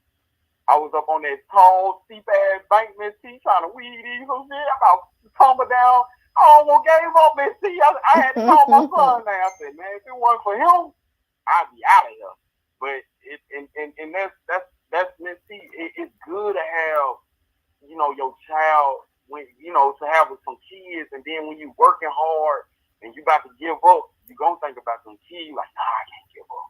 You know what I'm saying? I might take off. I might tell the boss, man, hey, I can't work right now or whatever. But you can't quit. You know what I'm saying, Miss T? Right. I ain't gonna quit my day job. I ain't gonna quit nothing that's bringing in me income every week. I get paid every Friday. I'm not gonna mess that up, because whatever I do after that, that's fair game. But I think we have to get out here and work, and that's what messed our pride up in a man, because you got so many rappers and niggas that's on. They got their chains and diamonds and jewelry and cars and all this. It get into even social media. You know, it's people that killed themselves off social media because they couldn't keep up with the Jones, Miss T. They couldn't keep up with them. And that's okay. But at the same time, that's why our community is kind of going downhill, because the idols that they have, they getting the wrong influence to the point they don't want to work, Miss T. They think a nigga with a 9 to 5 or got a job just to have a job. Hell, drawing in 401k. They think that's bad. Miss T, took me to become a grown man to just really know about 401k. Miss T, that last job tried to get rid of me, and I said, damn, I got 12,000 sitting enough. I told the government they can get 30%, Miss T. Send me my 9,000. Really? Oh my God. What'd you say? I said, really? You let them get that much? No, I said they take about 30%. Yeah. I don't care who you is. They're gonna take 30% anyway. So I thought you was talking about when, because this is what I thought you was talking about. I thought you was talking about like when people, let's just say like when I had worked for the police department for almost 20 years. So when I left the government, of course, you know, you always put into it. I had been putting into a pension for almost 20 years. And they tell you can either transfer your money over to a safe account, or you can get it and be penalized. And they do take almost 30%. I thought that's what you were talking about, because a lot of people do that. No, I want my money. No, you say you don't touch your money. Now you can get penalized if you get it in a loan and you say you're gonna pay them folks back and you're gonna pay them back. But like me, I worked for one job last year for a whole year, but I had some money. I had some good money in there. But when I'm like, shit, I ain't gonna take all of it. Hell, shit, let me get about 9 or 8 of it. Oh yeah, man, it's on the way from 3 to 7 days. You got it. But I was just saying, Miss T, even though we don't do that because we want our 401k to get bigger, but I'm saying instead of going robbing somebody, Miss T, instead of going doing somebody, taking somebody's life, hell, you can draw some money out your life insurance. You've been paying it for 20 years. So that's why I'm at in life, Miss T. I know I ain't got to go do nothing crazy. Hell, just go to work and hell, it always works out. When you work, it always gonna take care of you. You can hustle too, Miss T. You can hustle, you can gamble, whatever. But you gotta work. You gotta work. Mm-hmm. And you know that. You know what I'm saying? And where we come from, it was cool to go to work, but at the same time, you might got a lot of negativity around. You got people tell you, oh, yeah, they thinking work ain't cool, and we living in time. Some people feel like now entrepreneurship, we winning at that too. But at the same time, all I'm saying is we gotta work. We gotta labor. That's what we was made for. We was here to labor and go to work and provide for that queen and for them princesses and princes. And that's what it's about. You know what I'm saying? And all I'm saying is, Miss T, it feels good when you can learn the ins and outs. Oh dang, I ain't, they taught us where we come from. They taught us how to push a stack, Miss T. But when you get mature and you get old and you can put that work in that community, hell, you can go get a signature loan for $50,000. You can go to the bank and get a signature loan for $50,000. So and that's what we have to change. We have to change those type of conversations in the hood. Even in the hood, we have to have those type of conversations because now, Miss T, guess what we doing? Instead of a nigga trying to go get some bricks or some hard drugs or something to flip, hell, he can work the bank system. He can work the corporate system. You know what I'm saying, Miss T? You know what I'm talking about. And it do feel good being legitimate, knowing how to work some system, because I ain't gonna lie, Miss T, even myself, I was almost bamboozled, falling into that damn crabs in the barrel of the bucket and all that. I almost fell. I done bumped my head, but I didn't bust my head. I had to put some band-aids on it, Miss T, but I survived. And on top of that, I'm a nice looking guy, and I was always told that. And I come from a good family, but at the same time, you have to remind yourself, man, I'm better than that. I'm better than out here messed up on drugs or alcoholic or selling. We gotta sell drugs and make some money. No, because it makes you look funny. I got pride. Lucille, they looking at me like this. All I know how to do is sell. Hold on for a second. Lucille says usually if you've been there for years and you're vested, they don't penalize you. They were going to penalize me. They were definitely, and I had been there for almost 20 years, and they was going to penalize me. I guess it all depends on where they're going to tax it. Yeah, they're going to tax it, but they going to penalize. I think when you do stay there for a long time, you got a lot of money. They're going to want to fight with you. You got over 100,000 just sitting there. You know what I'm saying? But with my instance, like it was something like that. Like okay. She said for pension, not for okay. I see what you're saying. I was going to say they was what they thought they were. They want to hit you over across your head bad. Miss T, they will tax you, but they'll tax you up front. That's what that 30% come in at. That's what that 30%. Like if you got 20,000, they'll send you 16 or 17,000. Because they gonna get theirs on top. Now on the IRS, Miss T, now they gonna penalize you. You know what I'm saying? So just like Miss T, and this some real stuff. We getting a little off topic. It's a little personal, but just like my son, the mother of my son, mama, you know what I'm saying? She been claiming him because I don't do that. You know what I'm saying? If you had my baby, you can claim the first one. You know what I'm saying? I ain't tripping. But she made so much money last year, Miss T, made down to 80,000, made too much money to the point she wasn't getting out of that. So I put them on my taxes. But get what, Miss T? They charged her at like $2,000 some. We paid it, but they taxed us just for me filing Little Nico. Oh wow! You know what I'm saying? So Yeah, so it's just, just to be able, if the grown people say, well, we can talk about this stuff. That means, I got my head on. I ain't out here just, into the streets like that, man. Because when you learn and see the grass is green on the other side, nah, man, I admit these. Nigga can't get me to turn back around. You know what I'm saying? I ain't perfect, but nigga can get me to turn back around. Right. What I think is what look cool, Missy. Nah, I'm up here fighting, trying to make sure I got a nice little burial. Hell, I was doing I was cutting all the cemetery. I was cutting the cemetery, going around the graves and stuff. Missy, get what came in my head. Damn, I want a nice little monument. Hell, I got you. So when you out here putting in work for the community, you'll run across some stuff and make you get your life together. That's so true. You thought you had it. Lucille says, I left Blue Cross after 7 years and had over $35K and took it all with me. Yeah, I agree, Lucille. I think it's whatever plan, like she said, it might be different for 401K or 413 or whatever. Yeah. It's whatever plan. I told my kids, I said, dog, it seemed like to me, if and which it should be like that. It's gonna be quite a bit of stuff. I feel like I feel like if I don't live to be 65, and I do believe that I will, I said, hell, I feel like I work for my kids and my grandbaby or whatever, and they're gonna have a nice little something left behind. But you know what? That's the way it's supposed to be. Because when my dad started a fund for us, because me and one of my half sisters are 9 months apart. Okay, so he was young and he was working, but my dad had started a fund for us, and he later on started one for the other girls too in 1979. So it was there all that time, and he always put money in those accounts as well as other things, right? Yeah.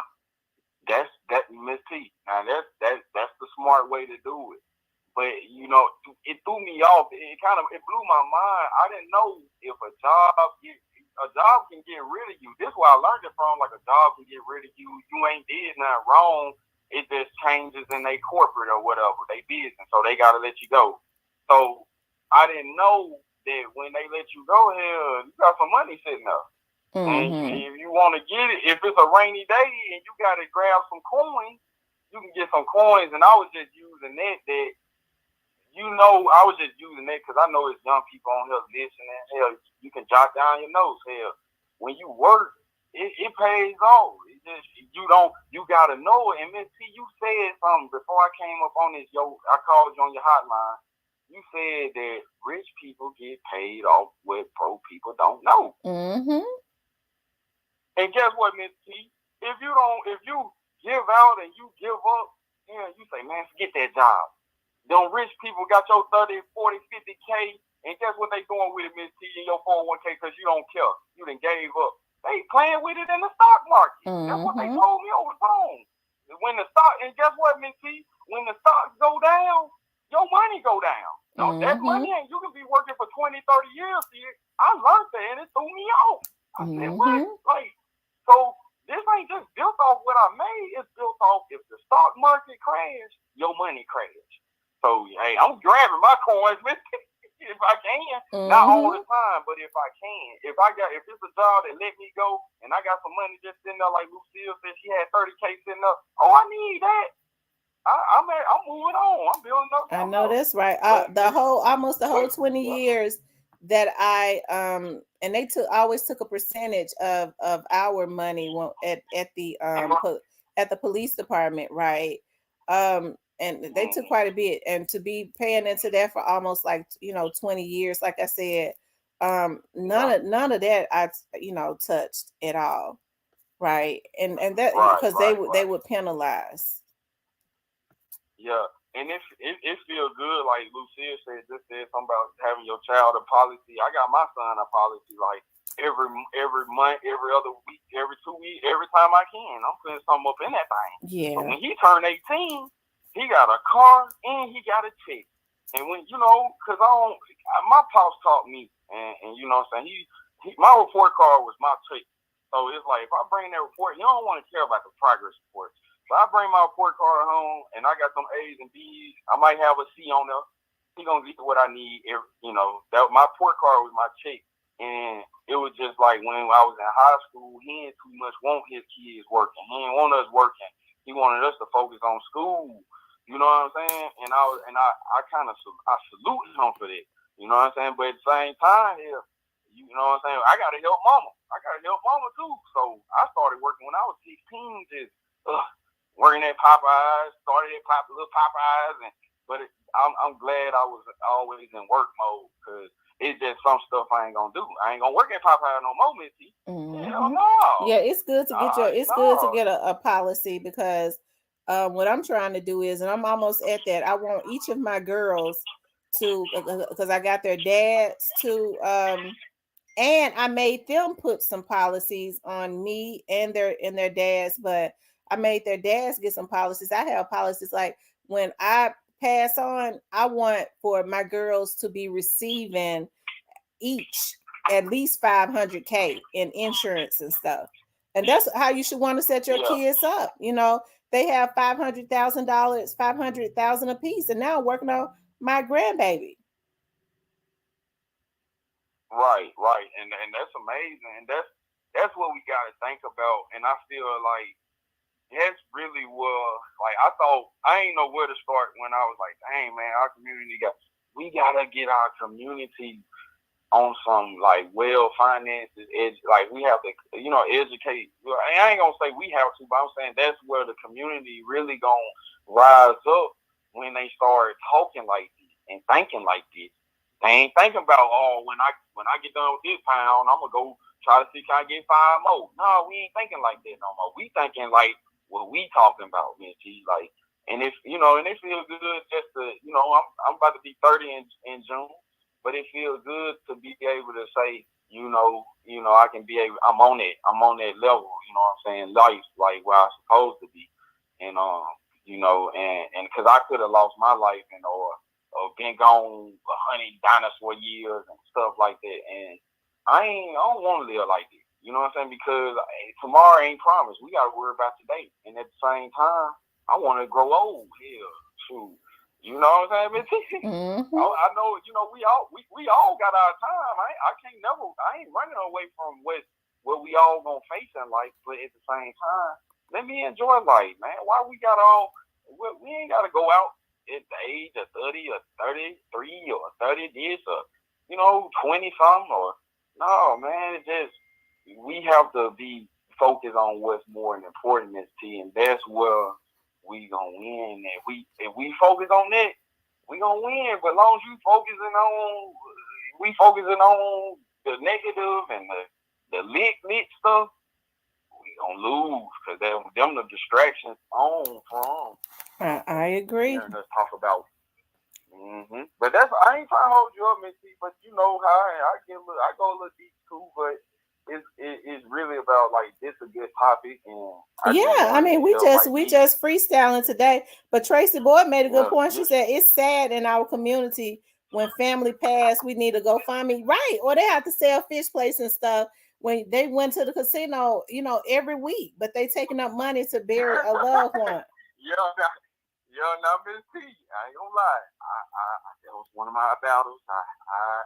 I'm going to the altar. I'm coming up to Real Talk with Damn I'm giving it up, Miss T. This weekend that just passed by, I sat down. I did not go because I'm focused on what's more important. I'm just keeping it real. You can't be no gambler. You can go when you want to go and have fun, but just going, trying to come up, because they hypnotize you, T. When you go, you get on that crap table. When you go on, you're going in with 1,500. You're leaving out with 9,000. Oh, they got you. Mm-hmm. They got you. It really, that's why they got you. When they give you that big lump sum, all right, AC done hit us for 5,000. He hit us. But when you go, you can go. When you go 3 weeks after that, straight. Man, he gave all that back. But one thing about it, you can do what you do, Miss T. Pay them bills first. Yeah, pay them bills. I'm not doing nothing. Ooh, pay them bills. And don't be on people now. You know what I'm saying? I agree. That's the key. Yeah, I agree. We got another call coming in, Magname Ace. Call from Texas. Thank you for calling in. I'm finna get down this. All right, thank you. Okay. That Texas call that just called in, I saw it too late. I heard it, but I don't know why I saw it too late. Call back. The number is 662-471-8841, 662-471-8841. And we're just kind of freestyling. We're doing morning coffee. We'll be on for Lucille kicking some knowledge this morning. I'm gonna tell you something. That is important. People don't have insurance policies. Go and see an insurance person. If you don't want to pay a lot of money, at least get you some burial insurance. Because a lot of these people be bragging about the money they got. They be splurging and spending all their money and buying name brand stuff, real expensive name brand stuff. And then when they die, they folks got to beg and borrow and sell fish and spaghetti place and all of that. Whereas, they asses probably need to be put in a box and thrown in the damn backyard or something, because they came into a lot of money, okay, but they went and threw their money away, didn't put no money aside, put all of that stress and stuff on their family members. Hell,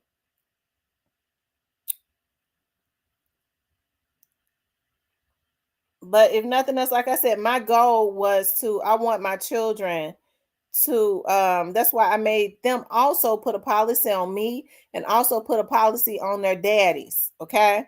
And they had to feel, I said, y'all gonna put some insurance policies, because one of my daughter's dads, I called him about that. He went crazy. Well, he had all them questions. I said, Negro, ain't nobody trying to kill you. Hell, I'm trying to make sure that your daughter is gonna be straight when we are no longer here. That's what I'm trying to do. And like I said, I want for my girls to have at least $500,000. I want them to at least get at least $500,000 a piece. They get a whole lot if something happens to me. They get a whole lot if something happens to their father. Because I want to leave my kids good, right?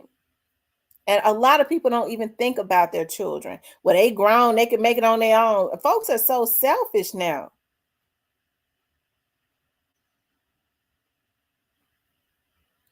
My youngest daughter tickled me so bad when I told her, I said, I want you to, I got an insurance person. They're going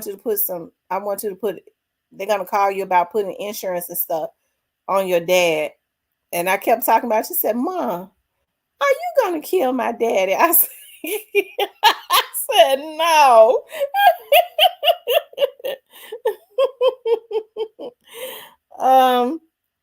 Tracy Boy says, back in the day, our people didn't know that much about life insurance. Take care of family after death.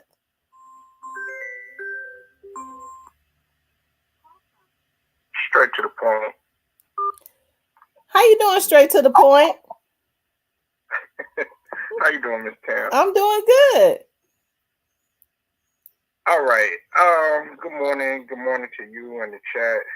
Everybody that's up in here. I like what you're talking about right now, and there's two things that I want to give my 2 cents on, if I can.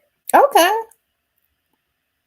Now, this one goes back to what you were talking about earlier in terms of, about the women that's in their 60s and still want to do this and do that and everything. Now, I want to ask you a question. Did you hear about what happened with the lady when she went on the cruise?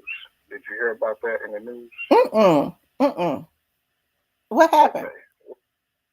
Okay. All right. Now, this wasn't worse than what you had posted last night, as far as, the baby bottle and the antifreeze. I thought that was really, really messed up right there. That was sick, wasn't it? That was sick. He should rot in jail. But thank God that the child lived. But this woman had the audacity to go on a cruise. Okay, it was a woman in Houston, and she left her 6-year-old and her 8-year-old for 6 days in an apartment. Wow. Yeah, you know what? I think I did a story on that, and the baby ended up dying. No. The kids lived. No. This was a 6-year-old and an 8-year-old. Okay, I'm thinking about the 9-month-old baby or the 11-month-old baby or something like that. Okay. Yeah, I heard about that one, but no, this was a different situation. Okay. But the reason why I bring that up, Tam, is because here we got, our princesses, our queens, because, let's just be honest, we have a lot of kids raising kids. And in situations like this that makes you even question, were you even fit to have kids? Were you even fit for that responsibility? Were you even fit to have that task? Now, salute to the brother Mac named Ace, because I'm on the same time as him as far as setting your kids up and doing everything that you can. Absolutely. But see, that's what's proper. That's what. See how y'all are talking. That's how we should be talking. Is putting our heads together and trying to come up with a plan for generational wealth, for financial stability for our kids, things of that nature. But we're not talking about that. Instead, like you said, you got these 60-year-olds, 50-year-olds on social media trying to keep up with these 20-year-olds and stuff like that. Look, your time has passed. Now, on the flip side, there's nothing wrong with a woman in the 50s, 60s, or 70s still trying to be beautiful, because we got to be honest, Ms. T, every woman, no matter what age it is, y'all still want to be beautiful and feel beautiful and appreciated. Mm-hmm. But it's a way that you do it. You know what I'm saying? Right. Have some class with it as you get older. But you trying to get on TikTok, you trying to make shorts, you trying to still be on Pornhub and X videos and OnlyFans and all that other stuff. You got to realize that stuff is being recorded, and you also got to realize that your kids are going to grow up too. They act like these babies are going to stay babies forever. Mm-hmm. Mm-hmm. And another thing that I wanted to talk about too, Ms. Tim, is I like what you and Mac named Ace were talking about as far as what's more embarrassing for us as a community and makes us look even more unorganized is the fact that when somebody dies in our family, we up in here on social media or we on Facebook talking about we need a GoFundMe. Mm-hmm. Y'all are really putting out the message saying that, hey, we need to have life insurance, need to have people set up so we won't have to go through all this disarray and stuff, because what you think these white folks is looking at us like? Man, we ain't even got our stuff together. We up in here killing each other and stuff like that. We can't even get our affairs in order. I'm telling you. So I'm just glad that you're talking about this, Ms. T. You and Mac named Ace, y'all brought that up and stuff, and I agree with y'all 100%. We need to think about, the future and get your affairs in order and get your shit together, I agree 100%. And it's almost like it is expected. Nobody is putting that into the atmosphere. Now, I will say that Thaddeus Matthews, a long time ago, regardless of him being a shock jock or what, he always said that, we kill each other, but we don't have insurance on, because he always worked for funeral homes. People are begging for it. They splurged all that time. John making all that fast money. You slick, cover your kids and doing that, kind of promote them making that fast money. And then when they get taken out, they ain't got a damn dime to their name because they spend it as fast as they get it. Ain't putting no money up. People don't have no insurance. It's almost like you said, that's the energy that is put out, that is what is expected. Okay, well, we just gonna go do a GoFundMe. No, that's not normal. We're making that the norm. Right. Now, I will say this. I will say this, Ms. Tam, and then I'll go ahead and I'll let everybody else in and call and everything. That's 100% facts right there. And see, what we also have to understand is that, there are people out here that are doing, listen, if you're gonna live that life and you're gonna be in the streets, catching bodies and doing all this other stuff, this other nonsense, which is really destroying our community. I'm not saying it's right, but at least, okay, if you're raising your kids and you're trying to do that sort of realm, well, keep yourself a bankroll if you can't do anything else. And what y'all were talking about earlier as far as putting money back and stuff like that, if you can't do nothing else as far as working the bank system, working the system how you're supposed to, or anything like that, keep a bankroll, put some money back. You could do it the old school way. It's no excuses why you shouldn't have anything back and have anything set for your offsprings or your descendants. I agree. But like I was saying, people are extremely selfish. You hear people say now, and that's what they want to promote. I think a lot of stuff is just engineered. They start these taglines, and for some reason, we don't know how not to digest it. We digest everything. I'm living now. I don't know. I'm gonna spend all my money now. If I work for it, I don't know when I'm gonna die. They ain't thinking about that. What they do, it ain't even about us. It's about the generations that come behind us. Right. Well, I thought what was real sad is when this really put everything in its perspective. When AJ Johnson, the cat from Friday that played Ezel and everything, I don't know if you remember that movie. Ezel from Friday. Yeah. Right. Well, he was a comedian and everything. It was real funny. He had been around, the majors. He was on the No Limit tour. He was, did Friday, and did a whole bunch of other movies, Minister Society, you name it, he was in it. So when he died, it was like, well, dang, how come this guy doesn't have anybody coming to render his aid? How come these people are begging for a GoFundMe and stuff? And more importantly, a lot of people were asking how come his affairs weren't in order. So that's just something to think about. Yeah, it is, and that's sad. That's sad, because he's been in like you said, he had been in quite a few movies, and he was very successful. But I do know that a lot of those people in Hollywood, because Lisa Ray said, and she was a star of Players Club. That was her first movie. They asked her how much she made from that movie. She said it was an opportunity, but she took it. Ice Cube paid her $9,000, and she was a star of the movie. Right, and that ended up being the classic. They should have got way more. But yeah, Ms. T, I'm not going to hold you up. I appreciate you having me on, and I appreciate everybody. Much love to the chat and everything. And make sure y'all call in and support Ms. Tamara and everything. Hit that like button, sub, and all that good stuff. Well, thank you so much for calling in.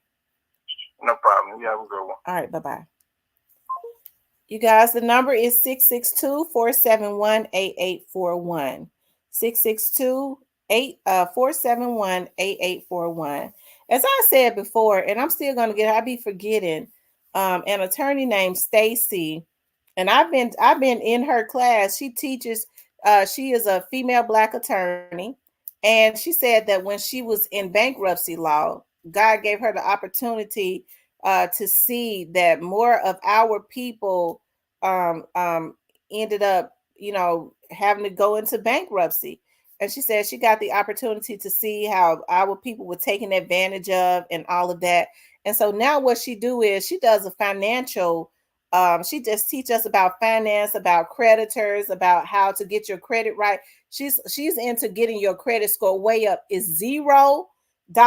She don't charge anything. She's not selling anything.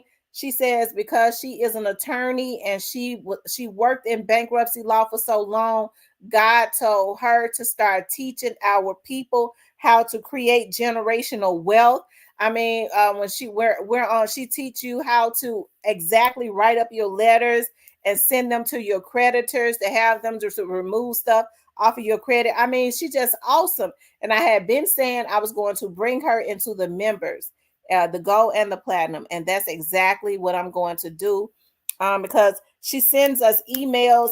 The classes are getting ready to start back up and they're free. Hold on, let me see something that she gives. She's teaching generational wealth.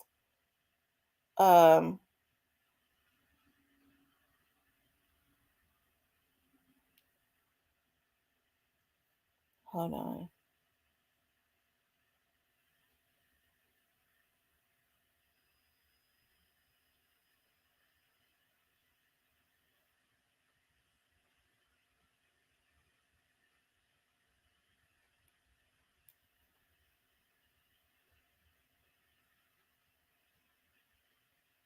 Let me see, you guys. Let's see.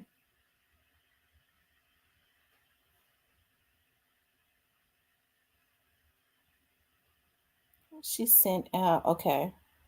So what I need to do is,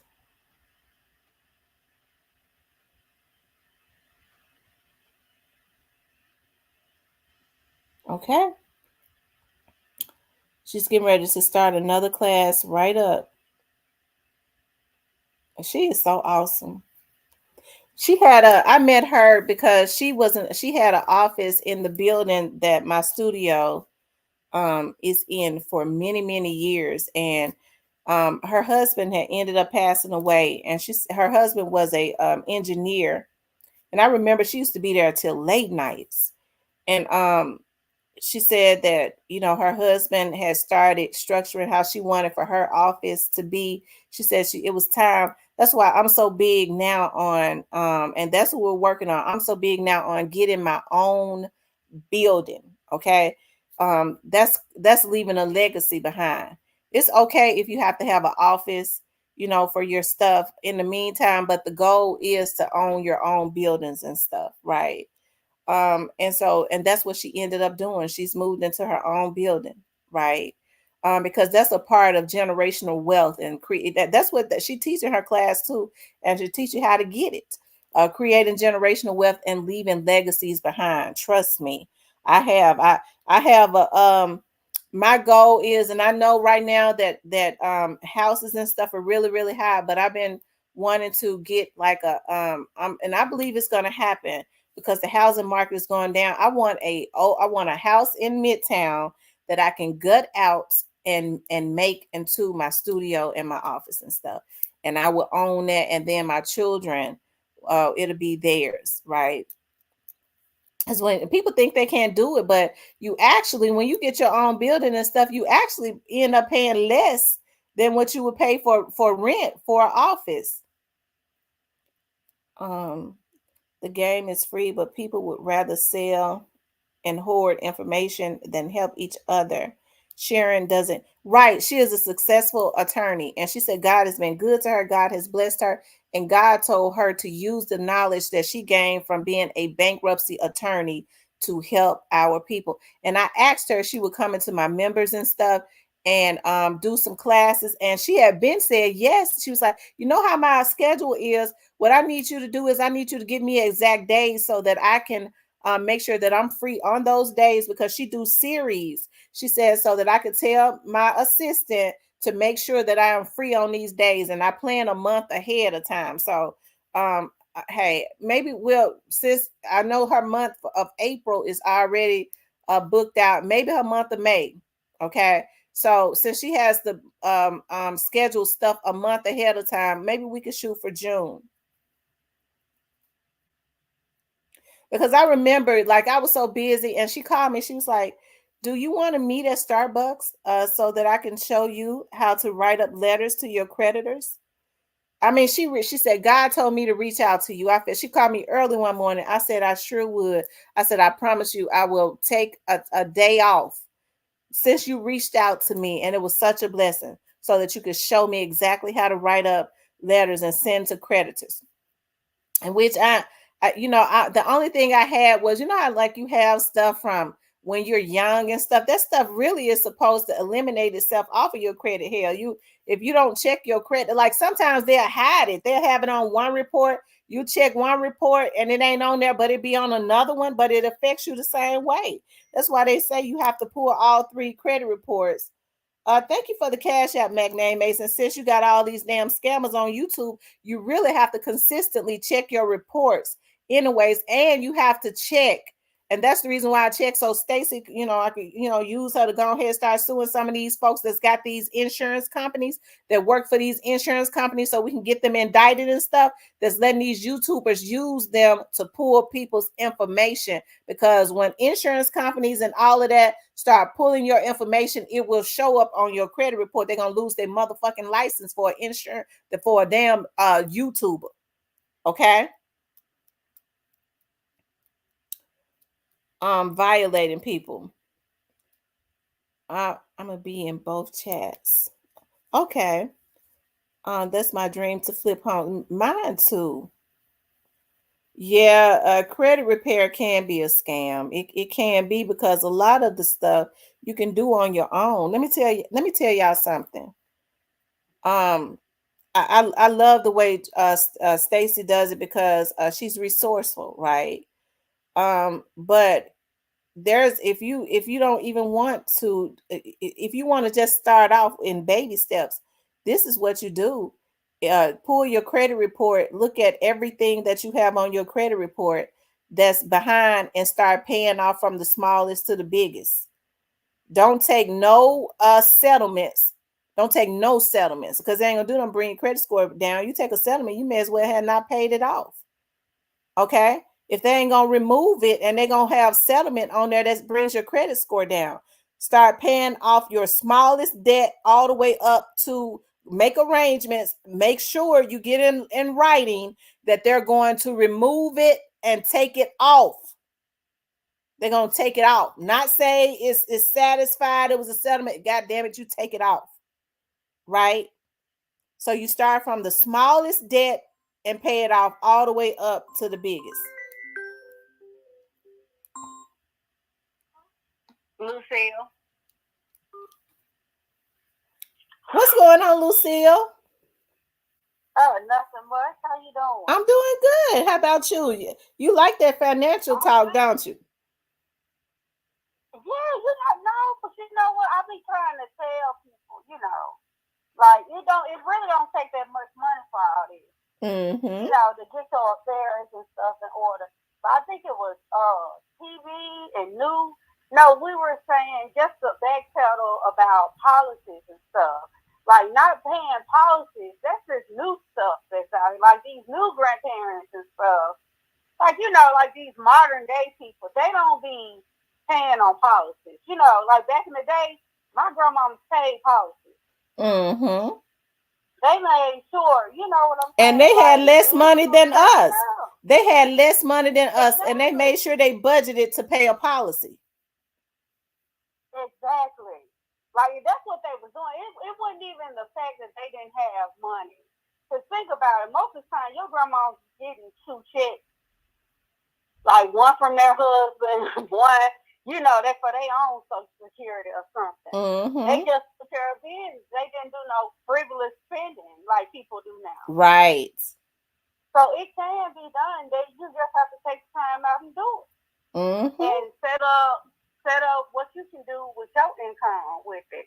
But like I was saying with the Gerber Life policy, like with the Gerber Grow Up Plan, like it's on TV every day and people don't even pay attention to it.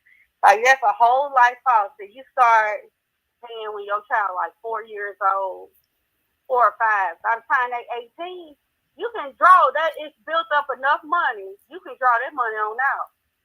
Mm-hmm. And that could be for them to start life with, whatever. That's my plan for my niece. I've been paying on it for a few years.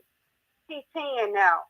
I said when she graduates high school, it should be appreciated like almost $20,000. And I'll have that for. And that's good money to start off with, especially when you're in college and stuff. Yeah. Mm-hmm. That's good money. But I don't know if I'll give it to her then, because she got a trust from her mama. When she gets that at 21, I think. Mm-hmm. But yeah, you have to set them up. It don't even take that much money. That plan is $5.60 a month. Well, I'm gonna get that for my grandbaby. I'm glad you said that, because I'm getting that for my grandbaby. Yes, go ahead now and get it. Go ahead now. And see, I started when she was like maybe 4. I think she was like 4. That's when I got that policy. But yeah, $5. You're gonna waste $5. You're gonna waste $100. You waste $5 when you just walk out the house. I mean, because gas is $5 a gallon. Exactly. And then, what were you talking about? The credit repair. Mm-hmm.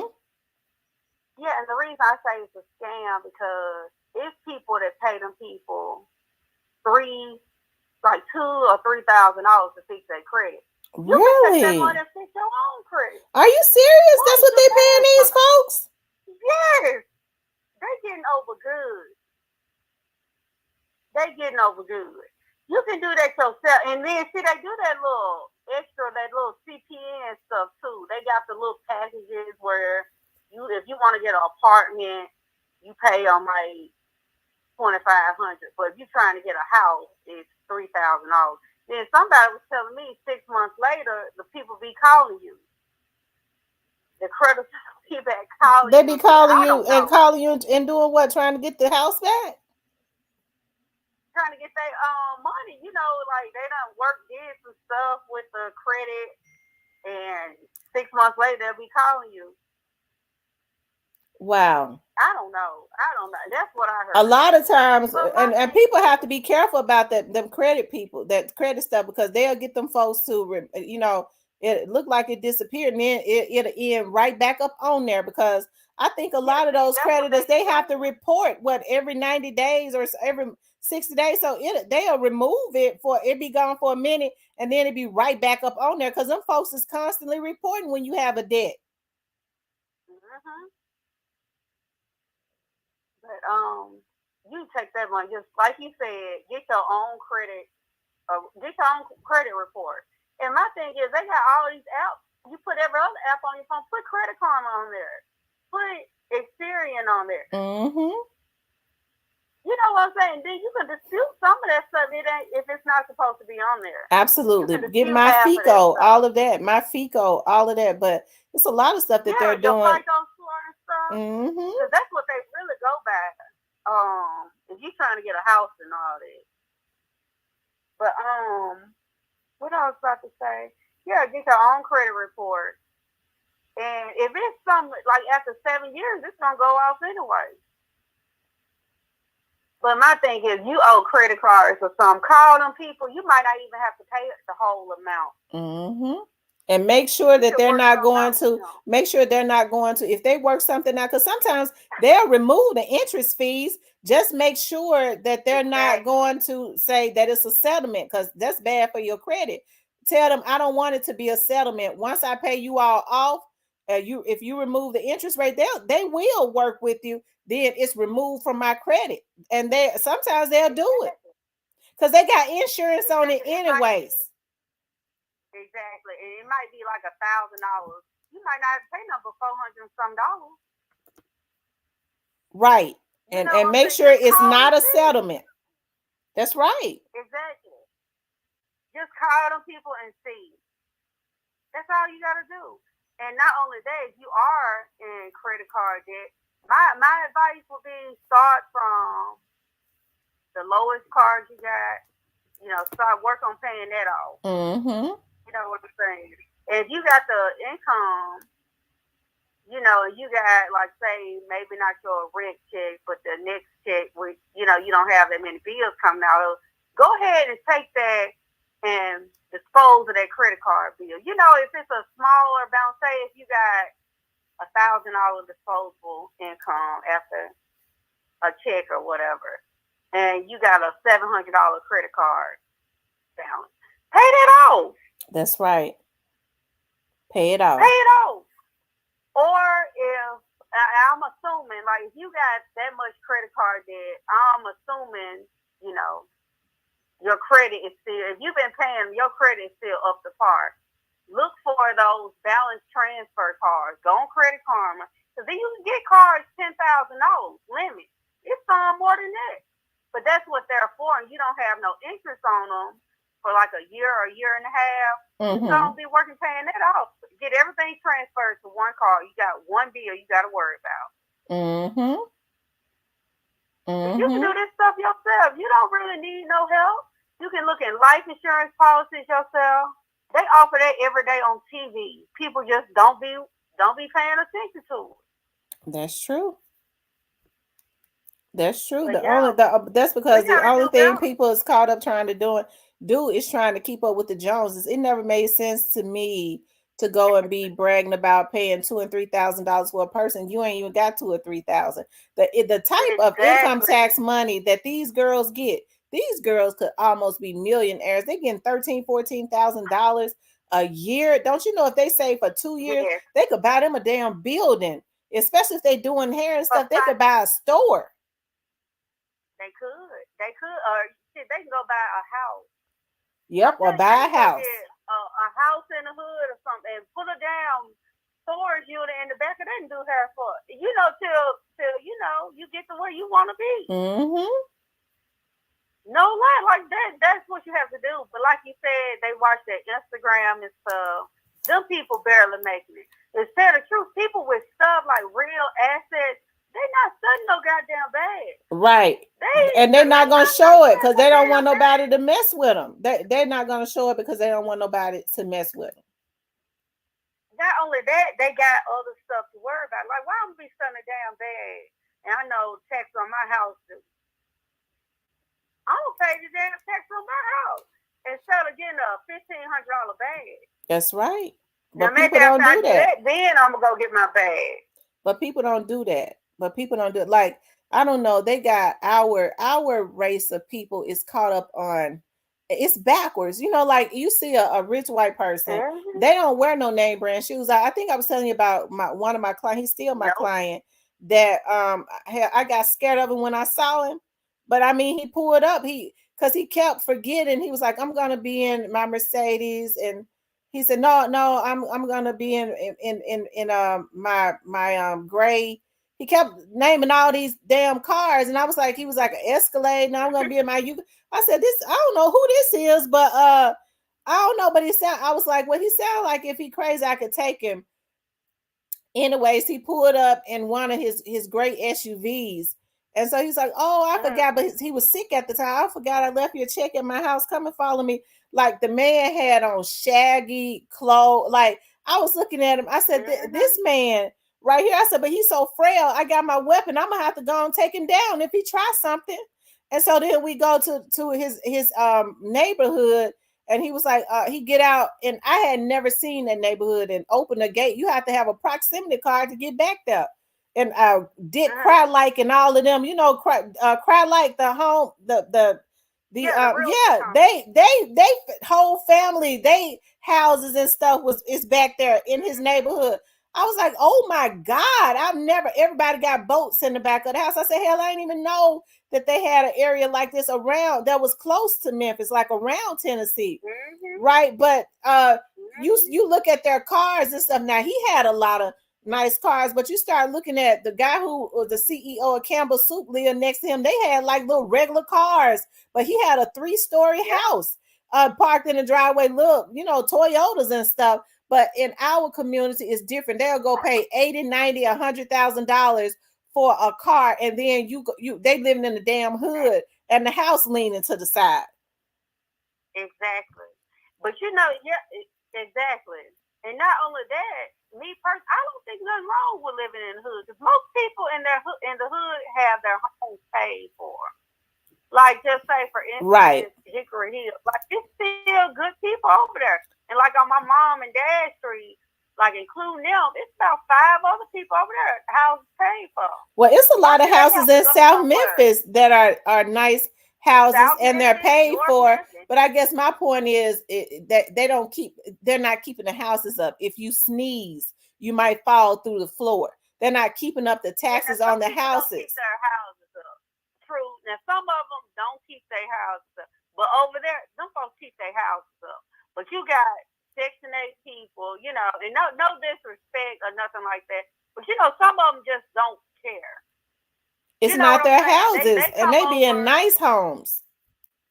Get nice cribs, and they bring everybody else property value down because they don't want to do right. They don't cut the grass. They bring crime. Well, a lot of them bring crime. So it's not fair to someone who owns their home. Well, I'm gonna tell you what somebody said. I'm gonna tell you what somebody said a long time ago that worked at the police department. They said that a lot of these young women that are getting these Section 8 vouchers, they are the ones that are housing these gang members, and they get into these neighborhoods and they start stalking. It happened in my mama's neighborhood. You know, Twinkletown is you know where Twinkletown is, right? My godmama lived on Bluebird. Yeah. That's over there in that neighborhood. So, okay, so you know, it's nothing. The houses were always nice and beautiful, right? And so, a girl with they rented out a house over there. A girl with a voucher had moved over there. I mean, you would think that she would have been proud because it's still quiet and beautiful. People are retired now, and so white people. Her boyfriend started. I noticed one day I went to visit my mama. He was standing out in her yard behind. There's a tree in her yard behind, you know, looking right over in my mama's house, right? Like he was standing out, staking out the house. My mom has an alarm even on her outhouse because you know those houses have outhouses and stuff like that. So one morning the alarm go out. The alarm is real loud, and she go out there and the door and stuff is open. Well, come to find out later on, her boyfriend had been staking out the people. He felt like he had moved into Hollywood, right? She get a voucher over there. You got all these retired people with these nice houses. And she bring her gang banging boyfriend over there who decide he gonna rob or burglarize all the houses. Yeah. So that's what a person was saying. These girls are going to have to be held responsible. They're going to have to choose between their children or their gang banging boyfriends. You're going to lose your damn voucher if you get caught with if your boyfriend is living with you and he is committing crimes. It's one thing when people say, well, you know, they give Section 8 vouchers and they don't want a woman to be married. Hey, listen, I'm kind of divided between that because I know a man and a woman and a husband can have problems sometimes if they're united and they need some help. Then there should be vouchers for a limited time for them to get on their feet, right? But as far as these single women that are housing, that ain't having no damn man in the house having a gangbanger in your house, you housing him and he burglarizing the neighborhood. They need to decipher that. Exactly. Yeah, they need to, like you said, make them lose their voucher. I bet you they stop then. I bet you they'll think twice before they let somebody over their house. But see, a lot of them, their kids be into stuff too, like the one that stay across from my mom and dad. Like she be fighting with her kids and stuff. Well, she just yelling. You know, that's just the life she live. Her mindset like that. She been over there for a while. But it's like people like her that's bringing everything down. You know what I'm saying? Don't nobody else keep a mess on that street. But every month, there's something she got going on. And that's sad. And see, people try to say, well, you know, they stereotype Black people. Y'all, we're going to have to do better. Don't nobody want to live. The white people, they don't like us. They put up their signs when we move in. They ain't nobody. I'm not going to live in a damn neighborhood whereas, and all Black people don't do this. But don't nobody want to live in no neighborhood where, you know, as soon as you move in, the next thing you know, Hot Rod, he a shade tree mechanic. He got cars jacked up, oil running all down the damn driveway. Right. And that's why I'm okay with HOA. You know, certain, you know, just depends. You got to find a good one. But, you know, I understand it because it keeps property value. You know, it keeps the neighborhood up. I'm okay with. I'm kind of on the fence with that. But like you said, the Section 8 thing, you know, ain't nothing wrong with it. But know how to act when you come in. These people are homeowners. Know how to act. Don't come over there with your mess. That's right. Because they do, but they're playing loud music. I'm in my driveway. This is my house. You know, this is a quiet, beautiful neighborhood. Why you think your family members are you supposed to sit in your driveway and play loud music just because you're in their house? Then they throw trash everywhere. A homeowner is usually not gonna do that. I'm putting like a decent person that actually like really work for their home. They ain't gonna do all that. Now, like he said, in South Memphis or North Memphis, you see people, you know, they own the homes, but you know, it's about to fall apart. Usually that's like a second generation type thing. You know what I'm saying? Like they didn't work for that house more than like that was their grandma's house or their great grandma's house or something. That's why they letting it go down. But yeah, like they market all this stuff to us, this Black people, and we fall into it. We fall into this new car stuff. you know, all this stuff. Yeah, and it is important And don't to take care keep of the family. It is Like, important to keep grandmama and granddaddy house in North Memphis and South Memphis. Don't let them take it back with taxes. That could be generational. That could be residual income for you. Fix them houses up, keep them taxes up, and rent those houses out and create some generational wealth. I'm gonna tell you this.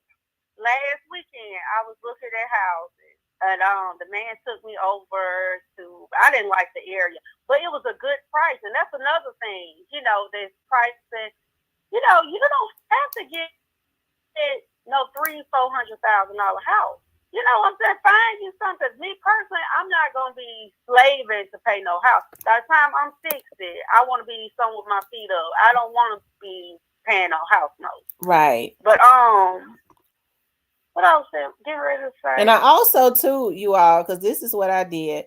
Also, you know, they tell you that, you know, most people get mortgages and they get them for 30 years, right? If you go get a mortgage, if you can get it for 15 years, I don't see any reasons why a house can you pay out off a car in 5 years and the cars are cost that much, but they want to make you pay. All you're doing is paying interest. A house, they tell you got to pay a mortgage company for 30 years. That's slavery. Get you a 10 or 15 year.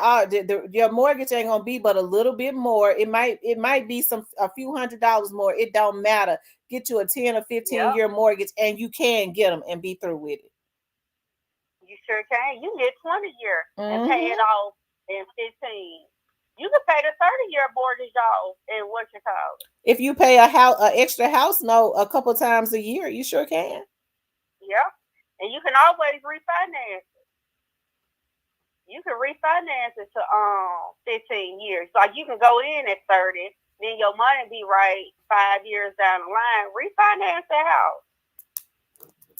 You ain't gotta keep no 30-year mortgage, but yeah, I don't plan to do 30-year mortgage. I said 15, and I'm gonna keep it somewhere where, you know, it's affordable.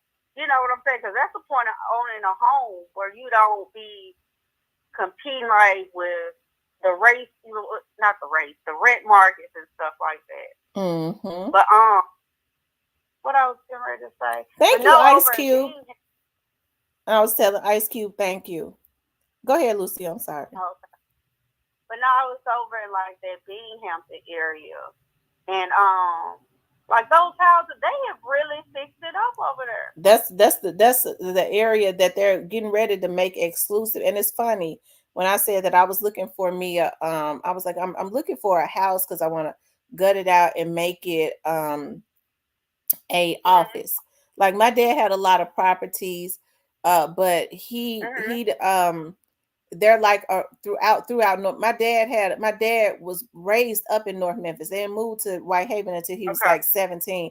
So he always had a passion for, and that's one thing I can't say about my dad. My dad had all those houses, and my dad left in North Memphis, and he left my sisters and I one each. Okay, so for generational wealth, that's why I say generational wealth is good. There's small houses and stuff, but that's residual income and stuff. I can't make one into an office. But I'm gonna tell you what a person said to me when I said I'm looking for a building because a house or something. They was like, look around, check out the Binghamton area. That's one of the up and coming areas. Yeah, I'm gonna look at some more. I really don't want a house in Memphis. I'm really trying to move away from this place. But I don't know. I'm on the fence about it. But I don't want anything like, honestly, over like $120,000. And you can still find a decent property, you know, with $120,000. Or if I don't go that route, I might like get a damn double wide or something and pay that off. It'll be brand new. A lot of people going to. What you think about those small houses? The tiny houses. Yeah. Oh, not for me. No. It ain't. Even though it's just me, but no. It ain't my cup. There ain't nothing wrong with it. They cool, but I just want some with a little extra room. That's all. But you can talk to the man about a single wide. Like you can get them $80,000. $80,000. He told me I can get him one zero down. Don't even have to put a down payment on it. Don't even have to put a down payment on it. You talking about those double wides? Are those trailers? Are those not trailers? Are those moving houses or whatever they call them? Yeah, mobile or modular homes. Oh, okay. You can bricks in here like you can do. Yeah. Yeah, get you some land and get you some land somewhere. I think that would be good. Get you some land, and land is going down again. Outside of the Shelby County area, you'll be happy. Yeah, I thought about that too. I don't know, I'm still looking, but I just don't want anything else to do with the Memphis or surrounding area. I'm just over the place. It's just time for me to pick up and go somewhere else. Yeah. And it's like, it still got so bad now, my whole family with it. Like my mom and dad, they retired, but they even with it. Like they even tired of it. Yeah, they're not trying to control crime. The crime in Memphis, it seems like at this point, it's just a big business. I mean, that's what it seems to me. Yeah, it's somebody making money off of it. It's something going on. It's something we don't know about. I'm gonna put it like that. So it's nothing being done about it. They claim they're getting new police officers. I mean, it's plenty. You can go recruit people out of high school. It's several different avenues they can take. They're not taking it. Mm-hmm. I don't know. I think it's beyond repair at this point. Well, it's sad. So it's like. But I think they want people to start moving out. I think they want the same way they did Midtown, the same way they did Whitehaven, and I think they want all the majority of the black, because Memphis at this point, Memphis and Shelby County is 76% black. And people hauling ass, moving to South Haven, all the suburban areas around Mississippi, Olive Branch, all of those other little areas. They even going far. There's a police officer that I know, because a lot of them are vested in, as you can live outside of Shelby County if you you came in at a certain time, went all the way down to Oxford. Are you serious? Yes. But I would move to Oxford, okay? Yeah, but that's a long drive. That's a long drive to work. Yeah, it is a long drive to work. That is a long, yeah. But that's how bad people don't want to, don't want their kids. So people don't even want their kids to go to school, and you can't blame them. People are moving to Tupelo. I'm gonna tell you something. I had a case. I had to go to Tupelo one day last week. Hey, the lights and stuff they don't have a lot of bright, like around our area.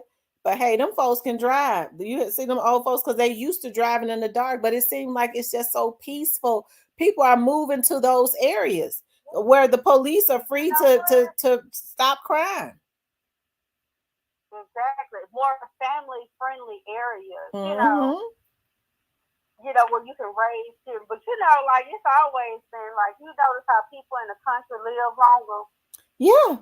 Because they don't have to fight traffic and deal with high prices of, homes and stuff like that. People in the country live longer. People in the country live a lot longer. I said before it's all said and done, that's what I'm gonna do, and that's the reason why I'm gonna buy me some land. It's gonna happen. I'm gonna buy me some land. I'm going to either rent my house out or sell it, and I'm going to build me a house somewhere outside of Shelby County where I can grow my foods, because I like to garden. I gotta have a lake somewhere so I can go fishing, because I've always lived around lakes, and I'm gonna be happy. Yeah, ain't nothing wrong with that. And I know where, like, my dad's dad got the land. Well, it went to my dad and his brothers, but my dad is the only one to pay taxes on it. But it's in Virginia, and it's way back in the 60s. But, like, that area is in, they built a Microsoft, and it's another company that's coming too. But I was thinking about, like, telling me, like, me and my brother, we can go there and do a mobile home community. Like, get a luxury mobile home community for that land, and shit, that's money too. Mm-hmm. Now how much money that's make a month? A lot. Fit all of us. You know what I'm saying? Like my niece, she wouldn't have to work. Her children wouldn't have to work. Like that could sit everybody down. I got a friend that did that. He owns a trucking company, and he paid cash for him a mobile home and moved into a mobile home community going towards or like around Millington. I don't think it's quite Millington. And he said that's the best thing he ever did. Yeah, because they don't just let anybody. He don't worry about burglaries or anything. He said because they don't just let anybody roam around that mobile home. They even got security over there. Hold on, and this one in Nesbitt too. That's real nice. Real nice. Yeah, and it's like control access, and they do background checks and stuff. You know, they do all that, keep it, you know, under control. But I don't know yet. I'm still on the fence about my next move. But yeah, as a black, you know, the black community altogether has to do better. Mm-hmm. They don't understand. You know, a lot of black people don't understand the concept of poverty.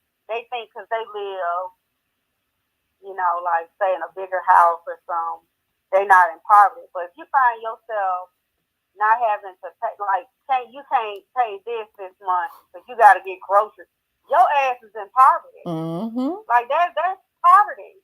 You're not supposed to live from hand to mouth. You're in poverty if you live in paycheck to paycheck. Failure. Exactly. Poverty is failure to meet the need. You know what I'm saying? Mm-hmm. Like somebody in South Memphis could be living way more comfortable. 9 times out of 10, they are living more comfortable than someone in Arlington. If you're in a $400,000 house, that's a lot of overhead. Yes, it is. Yes, it is. That's the reason why I say when people say, well, you got your own businesses, you make quite a bit of money. I sure do, but I sure got a lot of overheads. I mean, it ain't, and most people that do it, well, I got business, I make this type of money, but they ain't gonna tell they got overheads. Them overheads ain't nothing nice. You gotta, if you want to keep your company run, you have to, a lot of your money, you have to invest back into your businesses to stay, because you gotta get updated equipment. You always want to stay above, you know, and updated. So you have to invest a lot of that money back into that stuff. Right. Shoot, I can't tell you how many times that I went because I wanted to update. I didn't pay myself because I had to make a sacrifice. Well, you know what I can do without paying myself this week because I need to make an investment in this because it's going to be better for my company. Mm-hmm. That's true. That's why entrepreneurship not for everybody. Mm-hmm. I don't think it's for me under those terms. Like every day, that's just what I do. You know, I don't know. Not like that. I just rather me personally. What works for me is getting up, going to work, and ain't nothing wrong with that neither. No, it ain't nothing wrong with that. A lot of people make a lot of money working for somebody else. As a matter of fact, I don't see nothing wrong with when people are building businesses. When people are building businesses, I don't see nothing wrong with you working a job and building your business. It ain't nothing wrong with that. Because I'm gonna tell y'all what I do. Hey, I gets up and I'll go down there to Covington to the bonding company and make, because I go, dog, even though I got my own business, I don't have no issues with doing that. That's working for somebody else, but I sure will do it. Yeah. I mean, bottom line, we all got to get up and do something. Mm-hmm. Like, seriously, we all got to get up and do something. And that's why, like a smaller place wouldn't do well for me, right? Because I'm still going to work. Like, you move to a smaller, so you're going to have to 9 times out of 10 drive outside of that place to make your money. Mm-hmm. You're still working. Unless you're in the school system, something like that. But, I don't know. But, yeah, we got to do better. Yeah, we do. We got to do better. We just got, and we come across a lot of money in our community. We spend more money than anybody. We come across a lot of money. When you getting 13,000, some of these girls get 15,000 a year, and then all you do is go out of town and give it to a man you ain't seen in 11 months and all of that. Y'all, our community got to rethink this stuff. I wouldn't dare let nobody touch my money. That's for me and my kids. Me neither. I ain't never in my life. I don't mean no harm, but ain't no man. If I got to pay for some, excuse my French, if I got to pay for some dick, I don't need it. I don't even want it. Right. Men are supposed to provide and protect. I wish a man would come into my lifetime. Can you start going? First of all, they don't need to know what you got. He got the wrong motives. Is he trying to find out how much money you got? He trying to move into your house. That ain't nobody for you. Because when a man comes into your life, he helps you to elevate. That's what real men do. They help to take you to another level. Even if he ain't making as much money as you, he come in with a plan. He's helpful. He's working hard because he understands what his job is as a provider and a protector. They don't come in to ride your back. Right. No real man. A man that's about him. He got his own thing. That's right. He ain't even looking for your stuff. Ain't no real man. Men are a real man. They about pride. They're prideful. They're very prideful. They don't look for no stuff. Like they not looking for nobody to give them nothing. They go out and get it on their own. I was listening to, Willie D, don't you, from the Ghetto Boys? I was listening to him one day. I like listening to his podcast, but I was listening to him one day, probably some months back, and I forget the subject he was talking about. He said, that's just eating off of a woman. He said, listen, me as a man, I got an issue with eating off of a woman. I'll go work 2-3 jobs before I ever eat off of a woman. Because he understands as a man, men are prideful. They understand that I'm a king. I'm supposed to make this happen. Yep. And they gonna have their own thing. They have their own cars. They have their own house. That's right. Don't you think something wrong with a man and looking for you around income tax time? He a damn loser. That's right. If he talking about y'all, if he talking about flipping your money, let me flip your money, then he ain't got no money. That nigga ain't got no money. He's supposed to been came up on some money to be able to flip his own money. He a loser anyways if he need to flip yours. $15,000 damn dollars. Like, girl, you gone here. Honestly, you need to bank half of that. I would. Me personally, I'll split it up. I might put 3 in some CDs, 2 in something else like a money market account or something. Like I would bank half of that. And then the other half, shit, you can take that and buy a house. Sure can. You go look, if you got $15,000 back in income taxes, I don't think you make that much, annually. You know what I'm saying? Like they probably right. I'm sure they have children, and you probably make maybe $35,000 annually. But my thing is, look at some programs. You can go buy a house $1,000 down. Look at the stuff like that, and then you'll be cool. A lot of these girls can go and sit in classes, and I am going to as a matter of fact, I'm gonna get the liaison for that on the show, especially around the Shelby County area. You can go sit in a first-time home buyer's house and get credit, and they will pay, get the hours, and they will pay your closing costs on your house. If you're a first-time homeowner, all you got to do is go to the damn class. Yeah, and not only that, like they so desperate to sell these houses now, though. Let's see.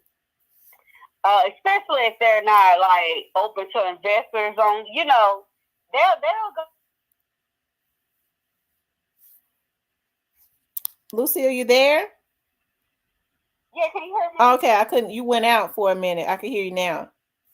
Oh, I was saying, like, a lot of them are desperate to sell the home. So now they'll throw the closing costs on. Yeah, they'll throw the closing costs out. And I was getting ready to say not to pay the closing costs, but they'll pay your down payment and your closing costs. Yeah, if you go take them classes, they'll pay your down payment on your home and your closing costs. They got those type of programs out there for first-time home owners. And it really don't have to be the class. You get the right realtor, like that's knowledgeable, and that's another game. That's another field that's just what you call it, like washed up. Yeah, they you got a lot of scammers in that field now. Yeah, no integrity in that stuff. With tax repair, like taxes now, real estate, like that kind of stuff, it's red flags to me. Because I know a lot of people don't have integrity anymore. You know what I'm saying? They into that now. But you get the right agent and stuff. Well, first, you're gonna have to go to a lender. But you got the right lender that's knowledgeable. They can do that for you. You won't have to pay nothing. You won't even have to pay like all the down payment. You don't even have to have no 20%. Like the program or whatever, they'll give you the money for your down payment. But if you got the right lender, they'll get the right the mortgage or whatever for you. You might have to just put 1% down. Oh, they're going on now. And I'm gonna tell you something with the way that people have, because people, it ain't no money. People are, the way they're trying to sell houses now, it has gone down. That's why you see the prices coming down. They're really trying to do anything to get you into a house, but oftentimes your real estate agent won't tell you that because they want to get a bigger percentage. Exactly. That's what I'm saying. No integrity. I think I know integrity. And then I know somebody was telling me how the real estate agent they had, which was a black person, she was trying to get them to use her inspector for the house. I said, no, that's a little iffy. Because if you done told her you got the inspector for the house, why she so hell bent on you getting her inspector? They working together on something. And I could see, but I'm just saying, people do stuff like that. People don't care if they scamming and all that kind of shit. They don't care what they do to somebody. And then next thing you know, you've been on mood in the house, a damn leaking, all that stuff done happen. So me personally, no, you just have to be careful. You have to get the right people and stuff like that. But yeah, but it's ways around it. You could beat this site, like you could beat it. You could beat it, but you don't have to want to. You just got to make the proper sacrifices and stuff like that. Know how to budget. And I might create another YouTube channel showing people like how to pay the bills. Because a lot of people don't know how to do that. Like they don't balance. They don't do the checks and balances. It's like, oh, I got to pay this, I got to pay that. And then they create more debt. You don't need nothing, but even though I got them, you know what I mean? But I had to learn that I really didn't need them, and to keep them just paid off. All you really need is one major credit card. You don't really need them department store credit cards. And that's one of the reasons why I really don't use them. But Lucy, I got another call coming in. Okay. I appreciate you calling in. Okay. Okay. No problem. Call from China.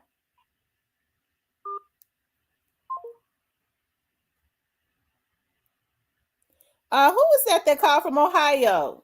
They hung up. They said their name and then they hung up. Because we was kicking some good knowledge. I thought somebody else wanted to get in on it. Hold on.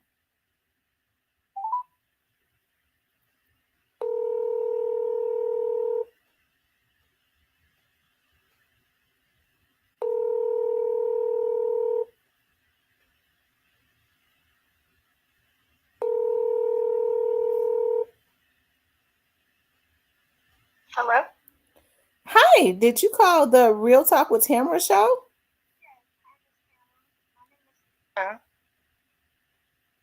Yes. Your name is what? I couldn't hear you. It's China. I'll be in the chat as well. Oh, China. okay. You wanted to join in on the conversation? Yeah. I'm one of them young ladies you guys could really help. Yeah. Okay. Mm-hmm. Yep. And I wanted to get more about it. I didn't know it would cut her off. That's why I went on here and called back to apologize. Like, oh my God, I messed it up. I'm sorry. No, that's okay. That's okay. What did you need more information about though? So I'm interested. Like, I'm a single mom. I'm only 30, but my kids are bigger. So I am interested in, like, what you guys are talking about, the first time homeowner and things like that. Yeah. I'm kind of at work. Like, I never heard of you can go take a class and they will help you. It's a lot of young ladies out there like me that are not educated properly. We don't know that. That's absolutely true. And so what you have to do is, and you're right, a lot of times, like Lucia was saying, that the real estate agents, they don't have any integrity, right? Because the more money that you pay, the bigger percentage, they get, the bigger commission. But oftentimes you have to see what kind of programs that they are offering. Check your city hall and stuff like that. They're offering for first time homeowners, or just programs. Google it. And I'm sure every city has it, because it happens around the Memphis and Shelby County. They have it constantly, and a lot of people don't know about it. A lot of times they'll give you have to go to they'll have the churches, they have somebody come to the church, and you just go sit in that class, and you get so many hours. That's how it is. And then, hey, when you buy your first home, you don't have to make a down payment or pay the closing costs, because you've taken that class. It's for first time homeowners. It's been happening now for many, many years. Yeah, wow, we are not educated. And I have a few of my coworkers here listening, if you don't mind, because we've been driving school buses. We've been putting our work in. We got steady income, and we would like to utilize our resources as well. That's why I got them listening to you. And we sitting here looking at each other like, is that only down south? I said, I'm finna call her. I am so sorry. I didn't mean to cut off Miss Lucille. No, those are government programs, and I'm telling you that stuff is universal, right? I don't know why people are so secretive about it. Like that, those are funds that come in to communities, right? And unfortunately, they don't like to advertise it the way that they should. It's not. It's really not. And then you got mothers like us. They take our food stamps. They take our resources when we're single moms. Mm-hmm. And even though we make enough, yeah, we get that. But that is still one of our resources. Yeah, that's still, you know what? I'm gonna tell you the thing that really gets to me is that they will give like funding to people who don't have children. But if a single mother she go and get a job, she goes and she gets a job, she's trying to do better. If she makes $1 more, how much do you all have to make to qualify for food stamps up there? I think it's 15 to 20. So you can't make over $1,500 a month. Over 15 a year. Excuse me. Are you serious? 15 what? Yes. 15 what?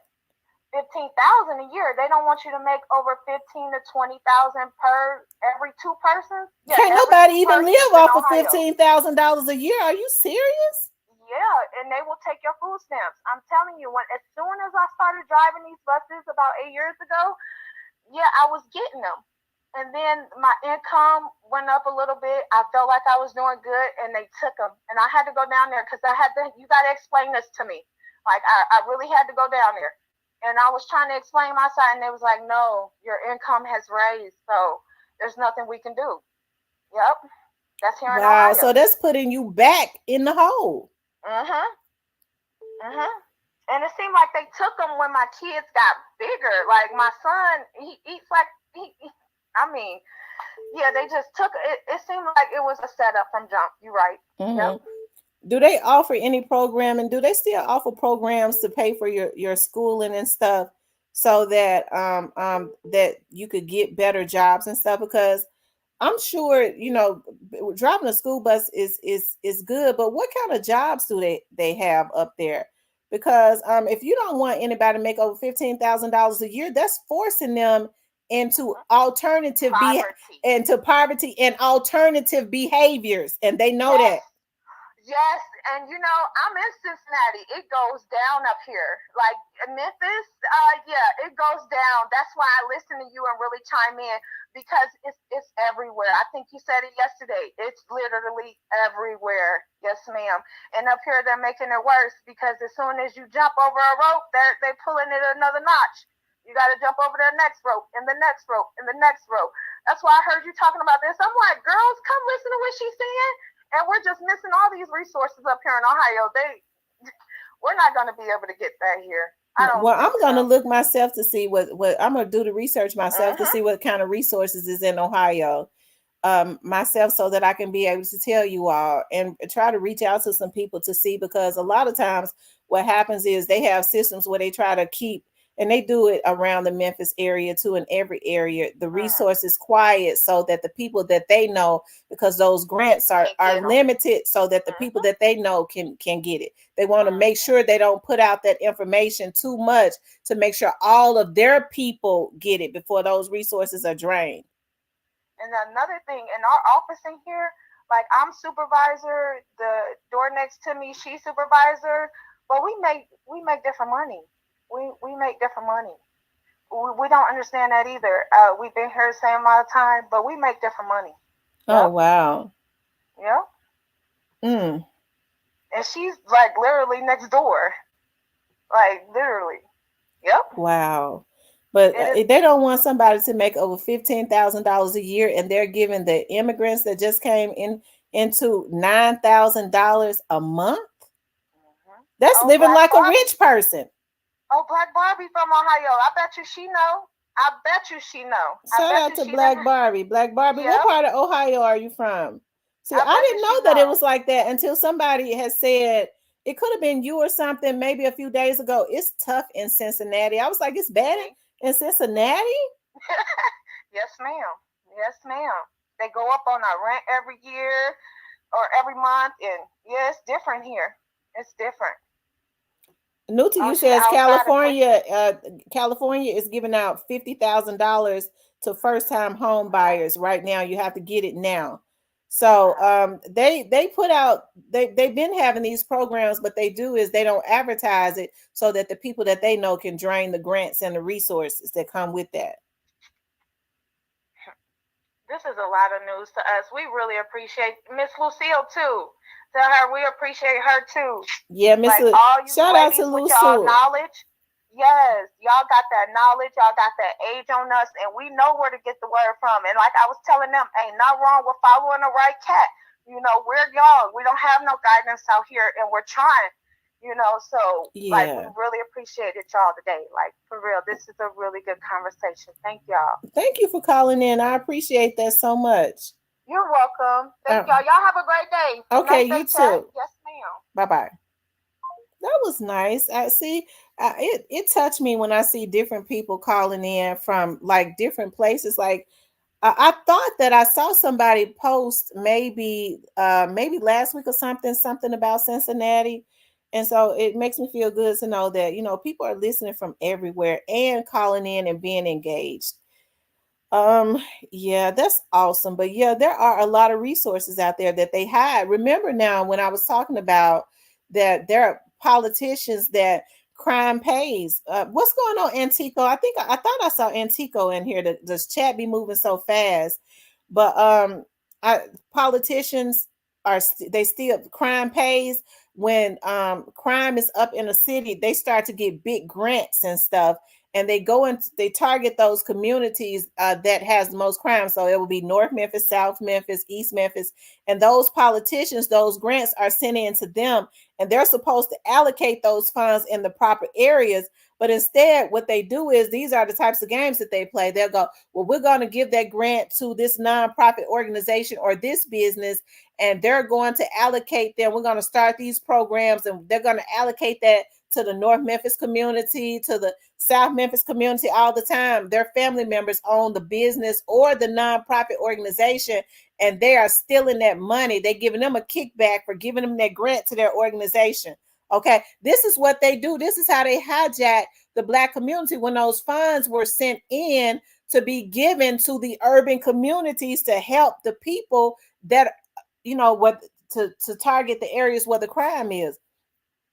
Poverty ignites crime. So they're usually sending in the funds so that they can start programs to help people to get skills to be able to go and get jobs that are paying good money, but they don't do what they're supposed to do. Okay. they've been hijacking the Black community, and the Black and the white politicians do it. It just so happens in Memphis, it is majority African American politicians. That's the reason why I say there has to be some repercussions for hijacking the Black community, because everybody takes advantage of the Black community because they know that we are disorganized, right? All we do is fight against each other, and they want to keep us fighting against each other while they steal. Okay. Antico says, I'm always here just in the bushes. Okay. Robert says, my next move, I'm moving with Tamara and the my goal is to move to the country. Thank you, Magnay Mace, for the Cash App, and thank you, Kenny Adams, for the Cash App. My goal is to I want to plant my own and that's what we also got to get to. A lot of people don't know all of the programming and the grant money that is out there. And see, I write grants now. All of the grant money that is out there for people that want to become farmers and stuff like that, learning how to garden. We got to learn how to survive. We got to get into learning how to plant our own foods and stuff. Hey, it's therapeutic to do it anyways, but it's also healthier. We got to learn how to survive, and our people don't know how to survive, right? I'm just glad to hear some sisters talking in positivity and respect. Thank you, Aunt Will.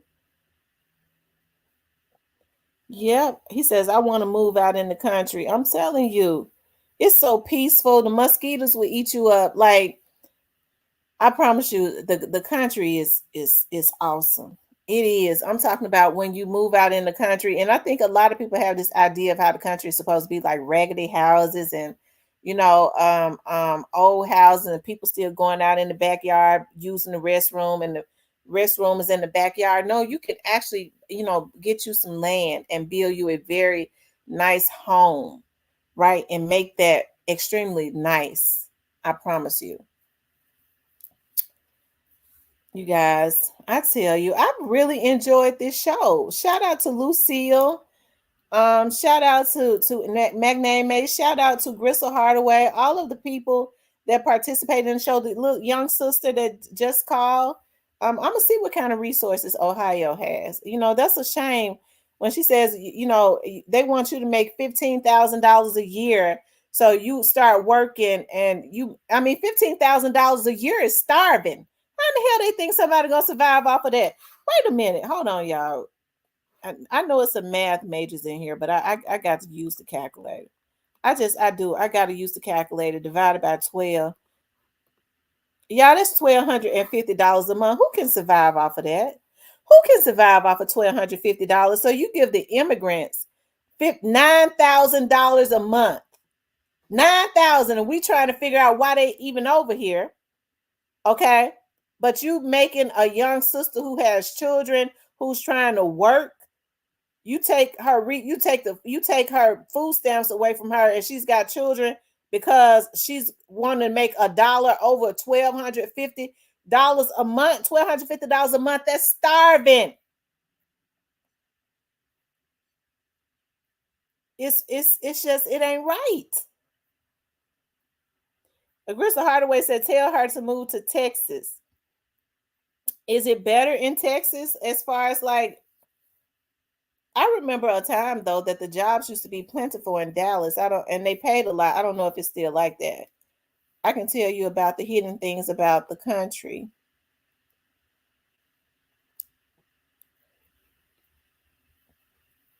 Texas has lots of land in East Texas. There's a lot of people moving like to Texas. I'm gonna tell y'all something. I don't think a lot of people has tapped into it. I like Alabama. But I went down there to Alabama and vacation close to it was Orange, Alabama. I think it was called Gulfport, Alabama. And it's right there together. It was so resourceful. It's almost like a retirement town. It's like 20 minutes from Pensacola, Florida. I mean, they had water parks and stuff, like they invest in that city, right? The kids had something to do, the restaurants and stuff. People were building houses down there.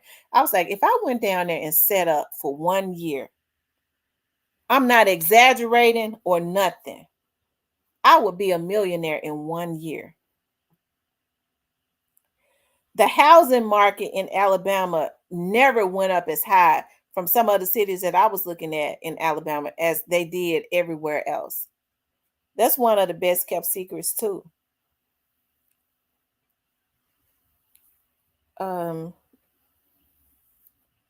Lucia says Huntsville is one of the best places to live for blacks. Yeah. Yes, it is. It's more family orientated.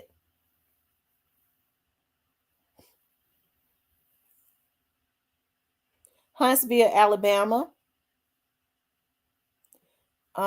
Gristle says my aunt has land in Alabama. That's definitely a state that I want to do more business in. I like it down there. I do. It's very few states. I don't mean no harm. Like, let's just say, like, I have to feel the energy. Like, I just get I got a good vibe. Like, let's just say, like, when I go to Atlanta, I always have a urgency to get out of Atlanta. It seems like everything go wrong. I went one time and drank the water. I broke out on my arm. It's just always something about Atlanta.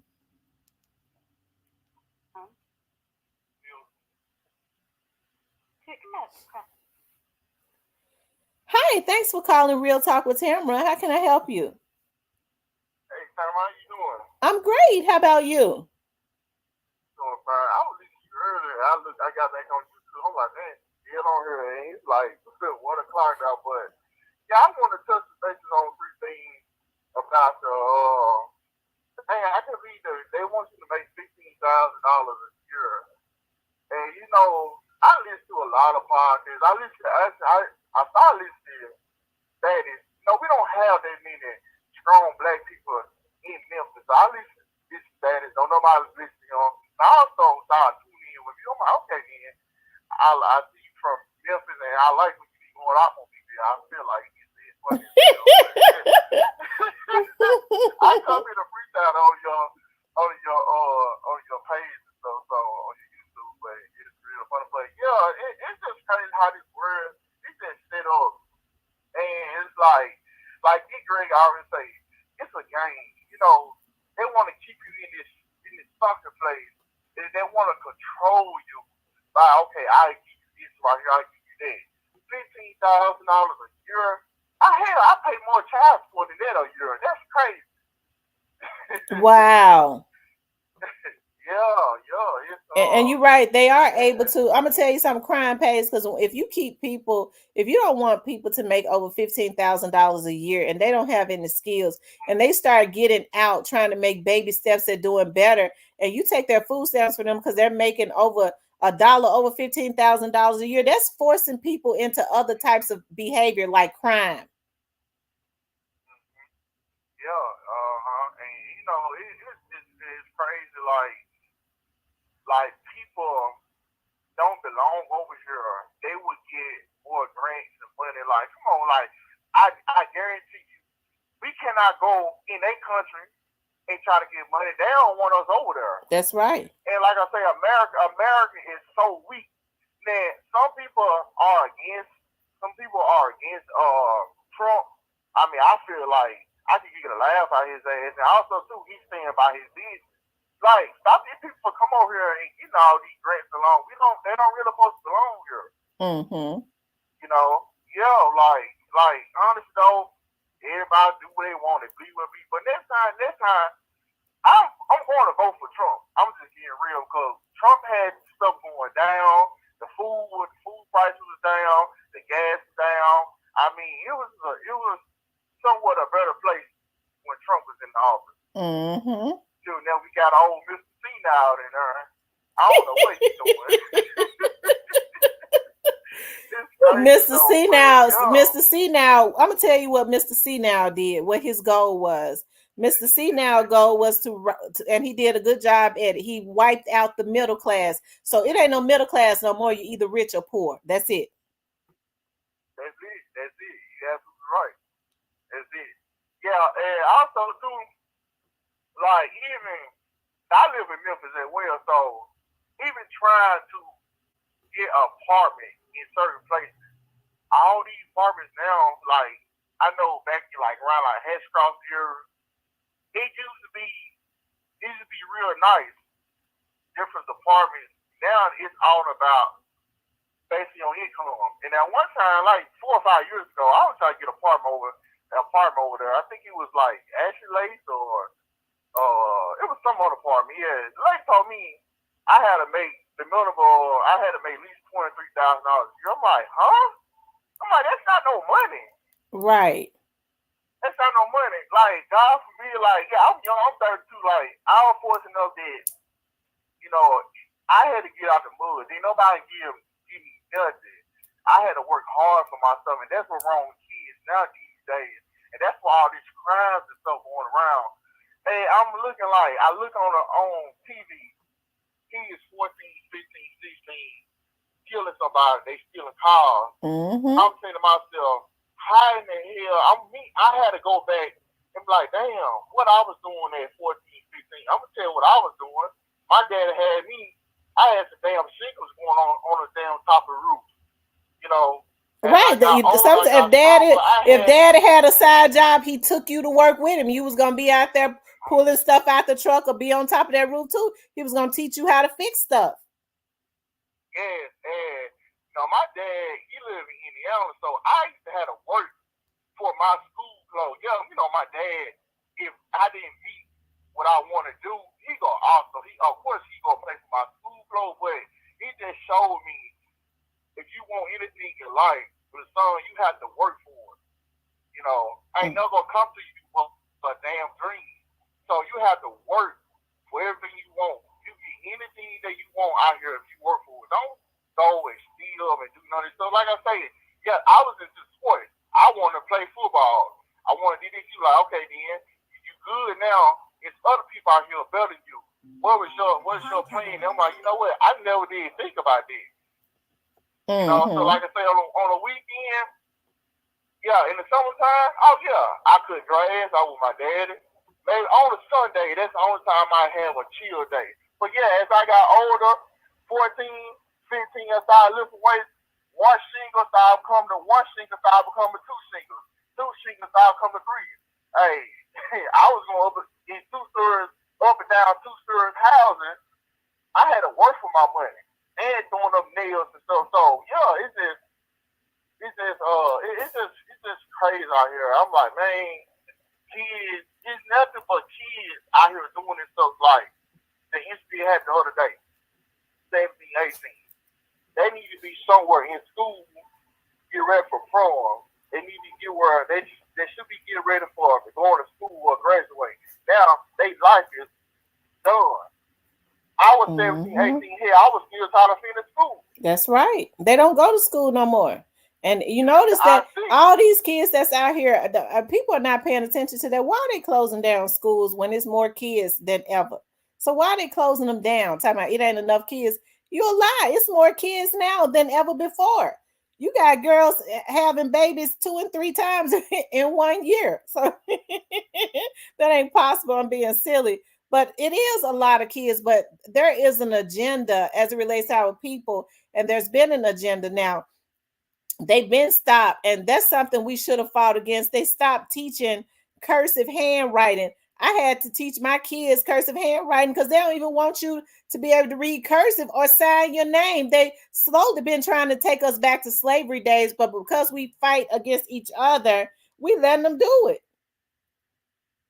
See, that's new right there. I never thought of that. How they go, man, that's crazy.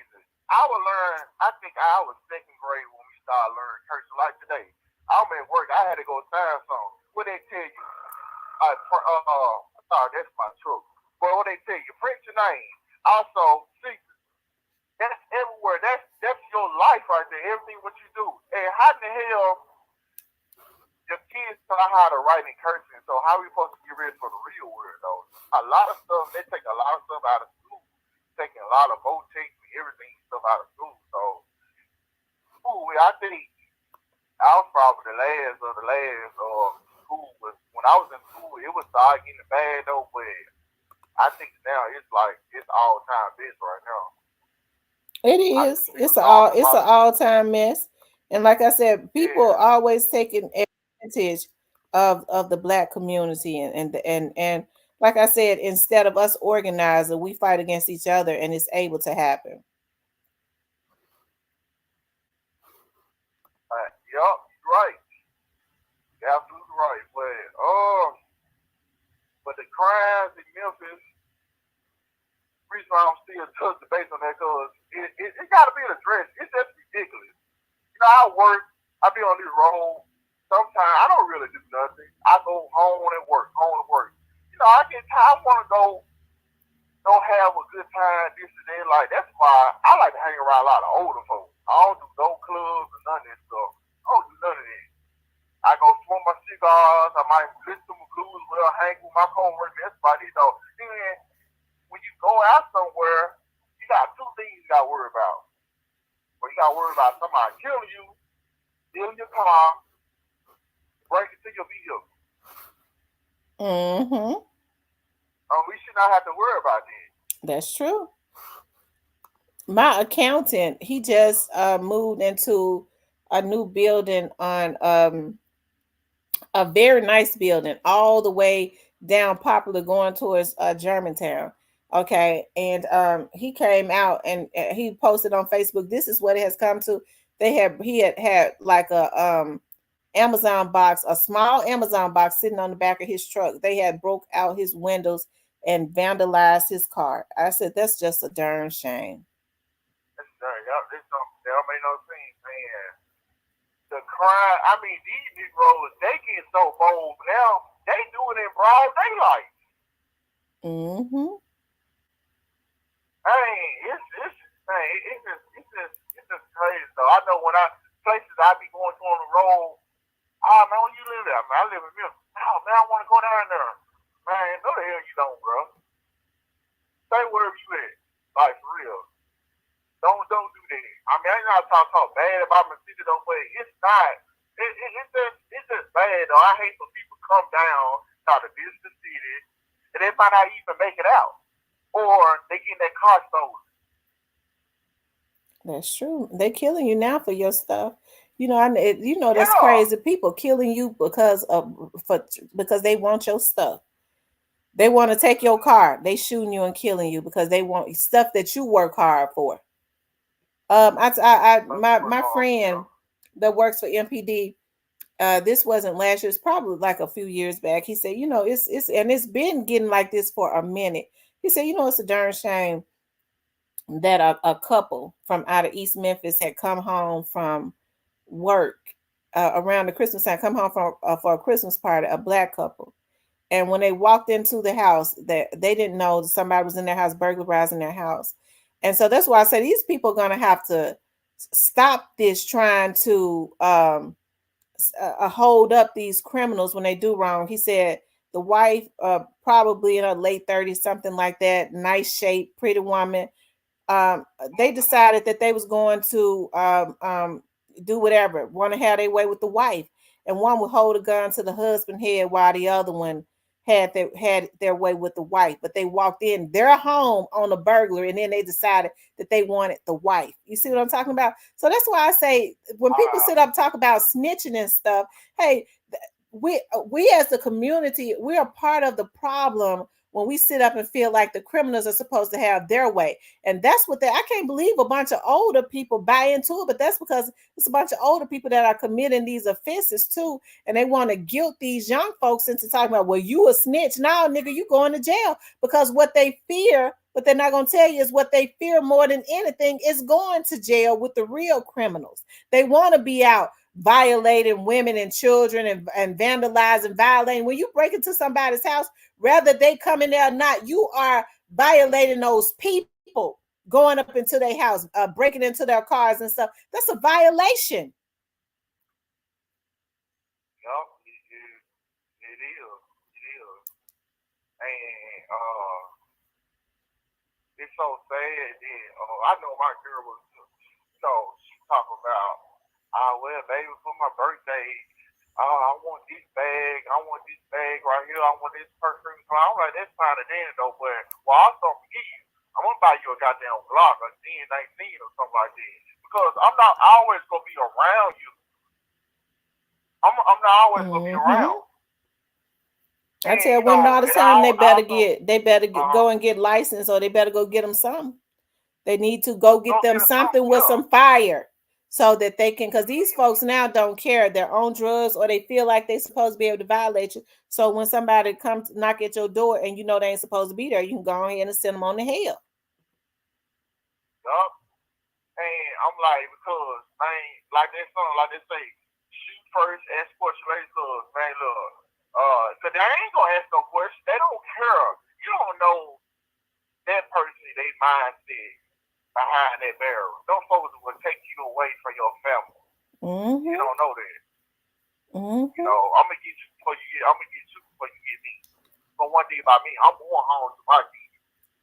I don't play that. A lot of places I go to in Memphis, I know that's why I really go to the club, because I like to take my guns everywhere I go. Walmart, Kroger, everywhere. You know, I take my guns everywhere.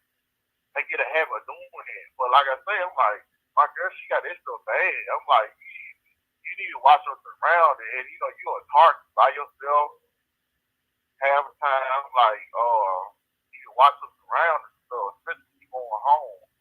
And she got this bad. I don't know if this is a lady thing, but why do females like to sit in their car when they be already at home? I don't do that. And they be on their phone. Yeah, people don't pay attention. I had to tell my daughters that. You know, they get out the car with their head down, looking in their phone. When they sitting at a red light, they looking at their phone. And that this is how you see so many people getting snaked out now. You know, because they don't pay attention to nothing other than that phone. They need to be timed in. You want to get gas at a certain time. You know, go with me at, it'd be like 9, 10 o'clock. I'm like, bro, wait in the morning time to get some gas. Who does it? But I don't know who she used to be with, but like I say, I'm just very, very cautious, because I know how these Negroes deal around. So even when I pump gas, sometimes at nighttime when I have to come out, I'm pumping, and my damn hand on my damn hip too. And I'm just looking at everybody. I always watch my surroundings. That's right. That's what you have to do. Well, I really appreciate you calling in. I'm getting ready to get off here because it's lunchtime for me, so I'm hungry. I normally eat around lunchtime because I don't eat. I don't really eat breakfast. I've been doing that fasting, so it's about time for me to eat lunch. But I really appreciate you guys calling in. I may get back on tonight. I got a free day off, so I might enjoy some movies because I got a hump for the rest of the week.